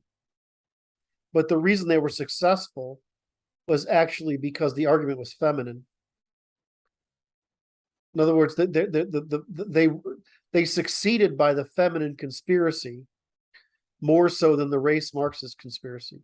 In other words, feminism was what gave them the income, and the population, in order to bait into race Marxism, which we're all laughing at now because Black Lives Matter has been captured by white women, and white women are now a priesthood working against Western civilization. There you have it. So the issue is that the claim of the woke is that white males are the problem, when in fact, no, it's a subset of white females that are the problem. Yes. As a matter of fact. We don't give a shit. I mean, I was in line with a black guy yesterday, fucking and he's like a monster. I like my big old monster. I get you. It was a big guy. It was like 6'4" and 270 pounds, right? just a specimen. And I'm like, and he's got this amazing beard, and I'm like, dude, right? You have a great beard. He's like, yeah, but mine's fuzzy and yours is all trim, so you're showing me up. And I'm like, no, you gotta understand, you still got color. I got the gray. So man, you still got it going on. And I said, now you got to get the hugs and kisses and other stuff before it goes gray like me, because by then it's over. And he's like, yeah, he was like, I can't say anything, And then about that time, his kid comes over. His kid's like 10, maybe. Yeah. Right? And I'm like, you're gonna be big like your dad? He says, I'm trying to get fat like my dad, which is funny because the kid's like this, right? And the dad's got a dad bod, and the dad starts breaking up. And I'm like, okay, so you're trying to be a smartass like your dad is what you're telling me. You're going to succeed at that. And of course, he beams. He's like, I see. Apple doesn't fall far from the tree. We don't give a fuck. Right. We just don't give a fuck. Right. We give a fuck is get the same people. We give a fuck about the black ghetto culture the same way black people give a fuck about the black ghetto culture. That's right. It's like they want to be, they recognize the success in family. Right. The problem is that's the problem, right? It's a class problem. We got white trash too. It's just that our white trash is a small percentage of the population, and they're subjective to our social pressure. The thing is, the left gave the ghetto culture insulation from suppression from not only their own middle class culture, but from white culture. So with this installation, they have no incentive. Plus, they get paid for the shit. Plus, the Democratic Party uses them as Cover. Cover. Okay. So I just think it's just white women that are the problem. I know. So it's like this. So I don't want you to mention, if you were to present this argument, you don't mention religions in it. You mention feminine intuitions and biases and the indulgence of them in an antisocial manner, and you're well on base, and it's inarguably true. Yeah. And it's like the naming of names of identities of people that are super sensitive to the protection of those identities will cause you harm.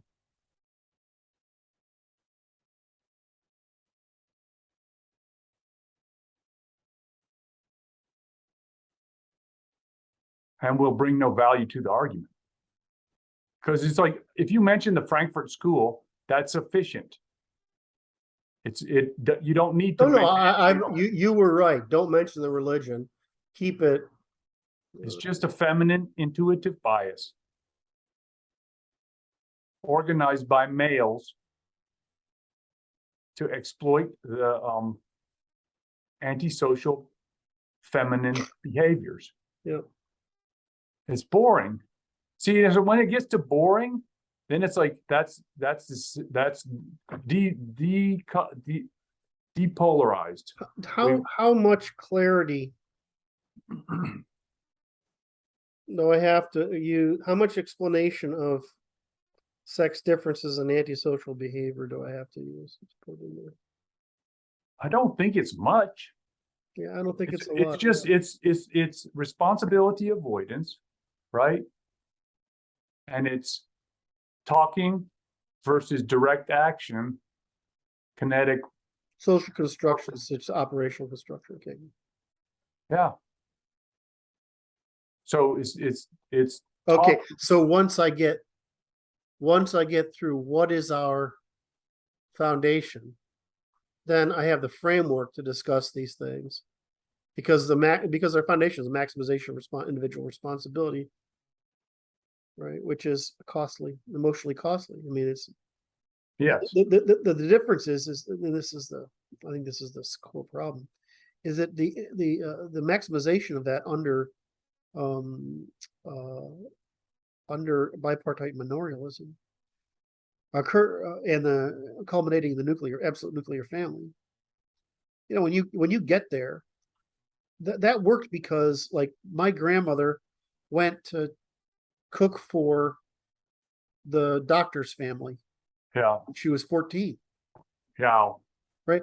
But there were other boys that came and worked her father's farm.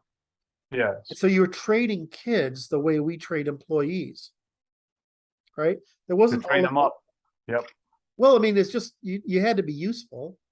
Yes. And you had,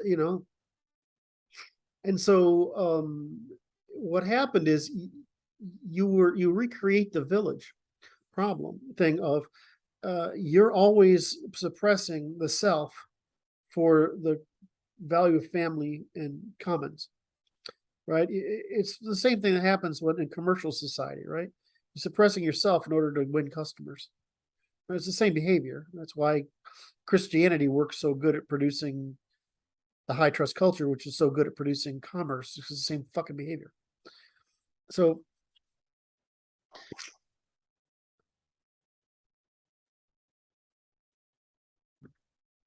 oh shit, I was going to go down another rat hole. Now I lost it.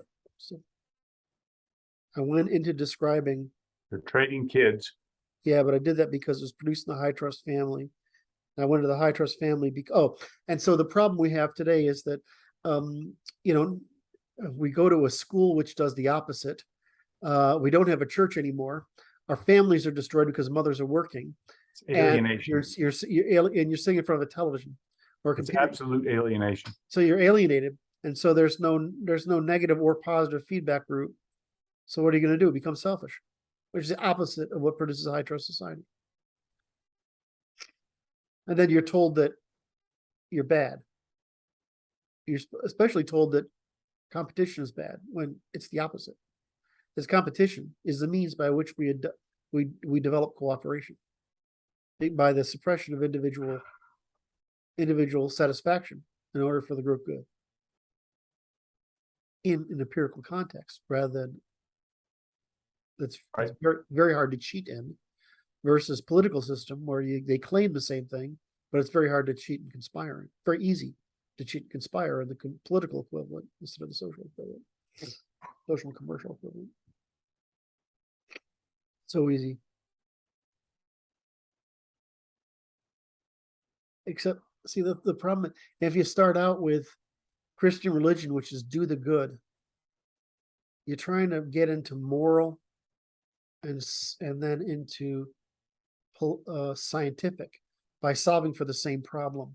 Except you don't realize that the good was created, that the good is created by suppression of the bad and then codified as good and then taught. And so you forget how the good got there. And so you say, well, we should just be good. No, being good is the result of all the stuff that got us to know what good was. Right. Right. And so we've forgotten all the Good is the absence of the bad. good. Well, and we forgot how we learned to not be bad. And we learn that through demonstrated performance in real context. In other words, we learned it empirically, not by somebody chanting it at us. Right. And the only purpose of chanting is to justify it so that you know you're being good. In other words, preaching about the good is reinforcement. That's right. But it's not causal. Cause is That's right. That's right. Cause is survival. In other words, it's that you've survived as a social animal by self-suppression in periods of cooperation, which sounds all well and good until you realize you only can cooperate at some scales. At some point, you got to start competing.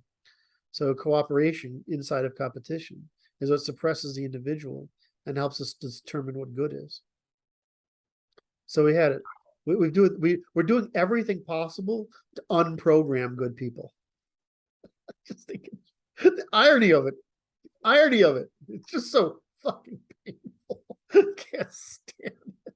Well, it's like it's the alignment of incentives in order to generate selfishness, Yes. to generate the demand for authority, Yeah. to generate the legitimation of rule by man. Yes. Which is what a mother wants. She wants to rule her kids. Isn't it horrible? I don't think she really wants that. It's the ultimate satisfaction of her feminine intuition at the expense of all other aims. well, I know, but that's what it's you see, right? You So see she it all. doesn't have to adapt to reality then, right? That's what you see in dysfunctional mothers. Yes. So They it's can't like get validation. it's the ultimate And antisocial. it's ultimate antisocial behavior is mothering. No. I mean, excuse me. No. Sorry. Dysfunctional mothering. Dysfunctional mothering. Sorry. I have to clarify. I'm trying to keep you. Sorry. Well, I realized damn something it. was wrong when it came out my mouth. I'm like, what did I just say? I didn't say it. So, oh my. I was wrong. What? The program was in error. It's all good, man. So, okay, can I go to my last thing or do you have more on Of it? course. No, I'm just. Am I using too much of your time? No, you're doing fine.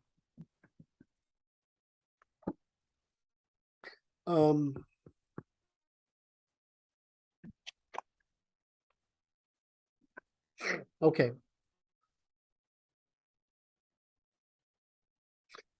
Okay, so these things are, believe it or not, there's a relation between these things. So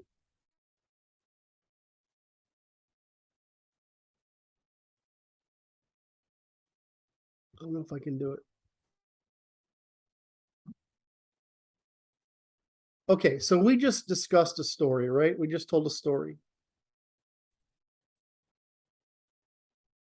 How different is that story from the introduction of the book?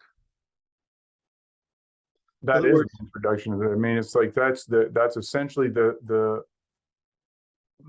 it's the story. Because That's the same story, right? I think it is. It's like how Western civilization got here, and then where we go wrong. Where did we make our error?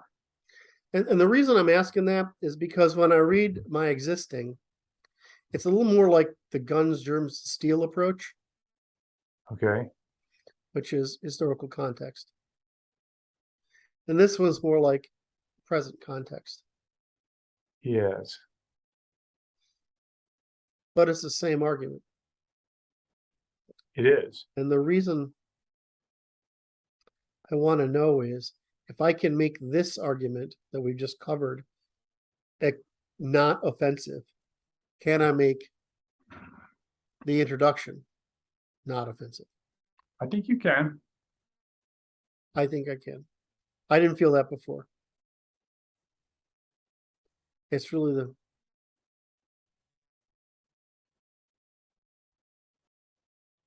yes. We just don't depend on editors like Eli to help us determine what's offensive or not.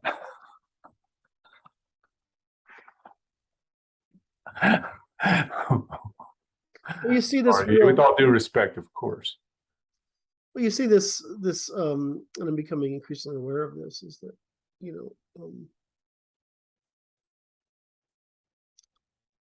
I solve a problem and I move on, Yes. right?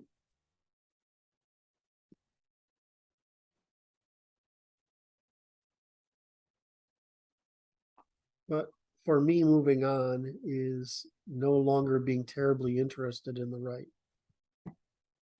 In the right. What does that mean in the right? In the all right community type of stuff, right? Oh, I just right. You have to expand the scope of interest to include the humans in a more general sense. well, it's just like I needed to understand them, Oh, okay. right? And it was hard. And now that I do, okay. And I learned a lot. It's like the same thing I did with libertarianism, right? I just Right. I don't have to venture into liberalism because I mean you're fucking saturated by it. That's correct. So what I notice is that I'm just I'm very solution focused instead of understanding focus. Yes. And this is just taking me away from, and I feel it's creating conflict for the guys because that's their social community and that's where they look from. I see. And so for me, I just don't, I mean, you're going to get as good an answer out of Martin as you are you are, unless it's like some of this, the more the psychology and the neurology and but even there, he's not incompetent. He's competent, right? But I mean, if you look at his answers, I mean, they're as good as I would give, maybe better in some cases. The difference is he's really good at talking to those people. And so I just feel like I think that leadership needs to continue to take leadership. And because it's important to them. And I don't want to influence my journey, which is my next step is how do now that I know the answer, That's right. how do I politically implement it? That's correct. How do I talk to across I mean, Because the key factor is this is scale, right? How do you scale the knowledge and then the operations of that knowledge? right. And then it is the key factor in politics is not the left and it's not the right, it's the center. Well, it's more like everybody's part right and everybody's part wrong. And yes, it's probably true that the center right to right, if not the extreme right, is more right than the left. But the left isn't wrong to complain because they're fucked. Right? I mean, I don't mean the extreme left. Right? But the people who are fucked by modernity, they're not wrong that they're fucked.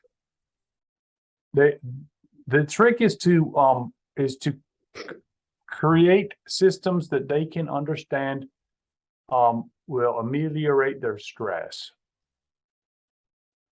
in this most Ameliorate their satisfactory sense manner. of being left behind. Yeah. Now, the truth is, if you meet these people that are in Antifa, etc., is that our most crazy right-wing extremists are far better people. They're on the left. I mean, because these on the right, what people want is responsibility, and they're willing to fight for it. But people on the left, these are criminals. They're bad people. They're just bad people. If you get down into there. But see, you're not trying to. We're not trying to have any sway with them. Right, and my point was only that the left has moved very, very far left, and the right, which is we know in the data, right? The right hasn't moved much at all. If anything, the Republicans have moved left, and which is why the right's abandoning. Yes, we're abandoning them to the left, Right. which is why Liz Cheney says she's going to stop being a Republican. Yeah. So, which is funny because Dick Cheney was really smart and unfortunately didn't get off to his daughter. You don't have to agree with him, but he was very smart. It's like a lot of people. I don't agree with you, but you're not stupid, right? So, so anyway, so my real issue here is that it's becoming increasing over the past, I don't know, 8 or 9 months, is that, part of not being angry anymore is not associating with so many Angries. And I can't find any value in it because there's a point at which only people who agree with you can help you on your journey, right? And so they need those guys. Yeah, because it's otherwise you're conflict. There's too much resistance. Yep. Right. So I just view it as that way. Whereas from my perspective, it's like Martin says, I'm not interested in this for some abstract reason. He's interested in it. He's interested in winning. Right. Exactly right. It's like that's the operationally successful Right. answer. And so and he's in the punishment camp like Eli. Oh, that won't work. Not yet. I don't know that at all. Matter of fact, I think it will work. It might work, but it's just not what I can't do that well. Right? I can only do what I do well. And so Specialization and division of labor. right. And so I'm just seeing that happen, and I don't want it. I don't want to demotivate or cause conflict in those Right. people who are angry, because they're right to be angry. That's right. But it's not a good use of my time. And, right. And trying to, I learned this out of the conspiracy conversation. Yeah. It's that for them, it's enough. I need to be a judge. They don't. They need to be advocates. I see. Right. And I need to be a judge so I can negotiate with the majority. I don't. That's right. That's right. So I don't need to be a right winger so I can advocate for their point, because they do that just fine. Yes. I need to be my position as a judge. So, and the more I'm going to tease you.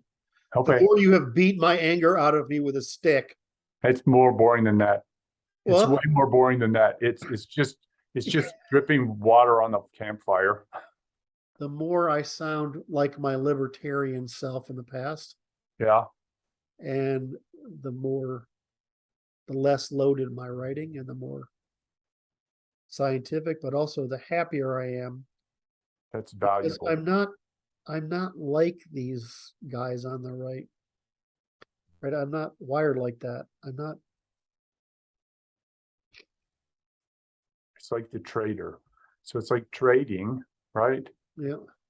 The trader is like this. So there was somebody was asking some guy he makes his money trading, and they're like, "What about the moral implications of this stock, owning this stock?" He goes, "Look, I'm just here to make money. I really don't care. I just Yes. don't care." Yes. So it's just you're not emotionally involved in the trade. You're just Furthermore, my actions have no impact on that. In other words, you're right, but that's not how you solve this problem. You solve this problem through the court, or you solve the court, or you solve it through the court of public opinion. But as a trader, you understand if I don't do it, somebody else would. So the reason you want to outlaw this behavior or do what it is so that nobody nobody can do will. it. It doesn't matter that I do it. If anybody, if I don't do it, there's 15 guys behind me that will. You have to solve the problem, That's right. and you no way you're going to solve because you're going to run out of guys like me who even care to listen to you. At some point, you're going to get down into the guys who are in line who say good, right? So it doesn't make any difference. That's why you fix problems by legal means, is because Yes. there's a distribution. You want to if you want to fix a market, you have to change the rules of the market, because you're not going to change the opinion of the people who play in the market, because the distribution, all you do by eliminating the majority is drive to the extreme of investors. And that's probably the opposite of what you're trying to achieve. Fucking stupid. No, really. I mean, it's you know what that stupidity comes from is that you think you're average, Right. right? And that most people agree with you. It doesn't work that way. I mean, it should be obvious walking down the street talking to 10 random people about almost anything, that you're not average and almost nobody agrees with you. Fucking your own workplace, in your own social group, and your own family. Who the fuck agrees with you? Nobody. God, we all know that shit. Anyway, so if I those were my hard questions for the day. Is if I can answer tell the story in a paper.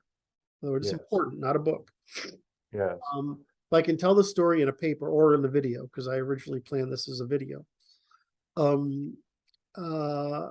want to run that test, and I think I can run that test, and I think that test will be successful. If that test is successful, then I can make the introduction of the book successful. Yes. And that's what I'm just asking, because the guns, germs, and steel, which is the metaphor I have in my head, is the narrative structure I intended, and I seem to keep gravitating towards. Introduction is, what's Yali's question? Why do you white people have all this cargo while we brown people do not? Which is a fucking It's a cargo cult question. Well, but it was important because, to New Zealand, people who've been isolated from the rest of mankind. Wonder what you're up to. How the fuck did this happen? Yes. Why do you white people have cargo and we brown people do not? Especially when his implication is we aren't that different. So how come that's the case? It's a fair question. And so I have the crisis of our age and Yali's question revisited. I like our it. next great endeavor, because I just like that framing. That's right. But I got to be able to tell that story and not make everyone stop reading. No, that won't be hard. Run it by me before you run it by anybody else. The thing is, I originally wrote it back in 2006, starting with, we originated as a group of people on the steppe, blah, blah, blah, blah, blah. and it sounds too self-serving. You know, it's like I'm going to construct a narrative, so everything's in between. I mean, I just didn't like it. But when I moved it to talking about the crisis of our age first, Yes. all right, and I started out with in every great age of transformation, you know, X, Y, and Z. That's a good start. Right, and so I have that, and then so I get to the crisis of our age, and then I saw, well, here's the crisis we're facing. Yali's question is, how do we fix that? Right, which is what do we do next? And the last section is our next great endeavor, which is our mission statement for mankind, which is the stuff you and I talk about. There you go.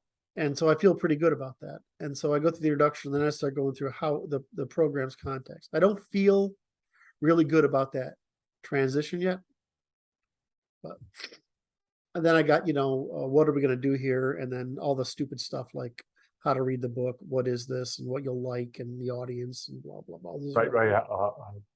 Primer.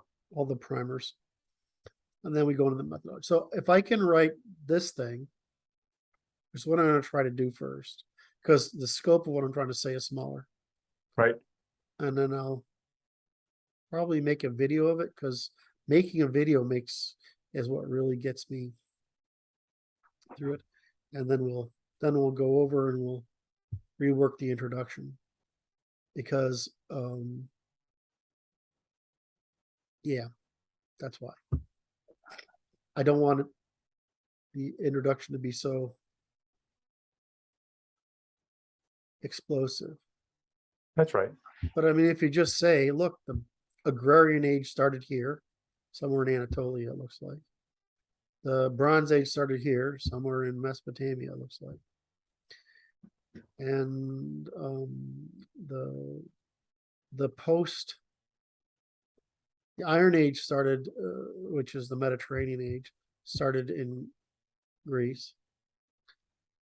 And the modern age started in England. I was going to start in England, Germany, and Italy. Excuse me, Italy, Germany, England.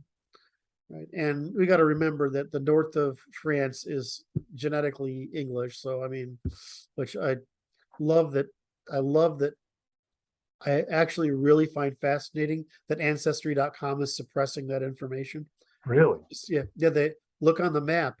They've now made France genetic membership in France only being to the lower half. Why? Because the northern half of France and the southern half of England are genetically identical, which is what you'd expect. Because there's not a lot of difference between once you get out of Brittany, which is definitely Old English.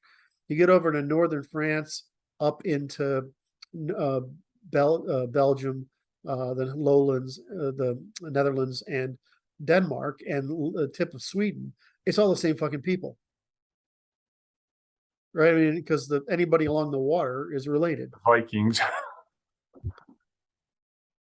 Yes, the water people. You know, so I mean, it's like they might as well just. It's true. They call Northwest Europeans just call North Sea folk, right? Because that's really the axis. Because the Welsh are definitely their own. Yeah, Welsh and the Irish and the Scots are still, and the Bretons are still their own. What am I forgetting? Who are the people south of the? I'm forgetting. The people in the southwest of England are anyway. The Anglo-Saxons. Well, I mean that screws the Angles and the Saxons, but I mean there's just these are modern day. We use modern day states to define tribes, and there is some relationship between these people, but by and large, I mean it's the same fucking. It's like the French. The French always said they're just all those people up there. They're just Vikings. Right, we're the only civilized folk. And then you read French history and you realize that about every scumbag that's emerged in European history is from France. That was good. Oh, it's true. It's true. Like if you want to talk about who's a bad ruler, a bad king, prince or duke or whatever, who was horrible, I mean, that's the case. You have to go over into like the Balkans before you Be on get par. to be on par.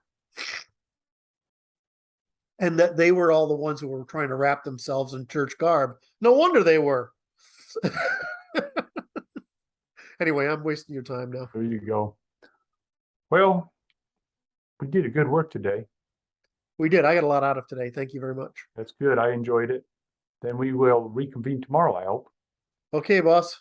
It's been a pleasure. I look forward to chatting with you soon, sir. Love it, man. Like, subscribe, bell, and comment. Thank you all. Bye-bye. I gotta find the end button. All right. Bye-bye, Kurt.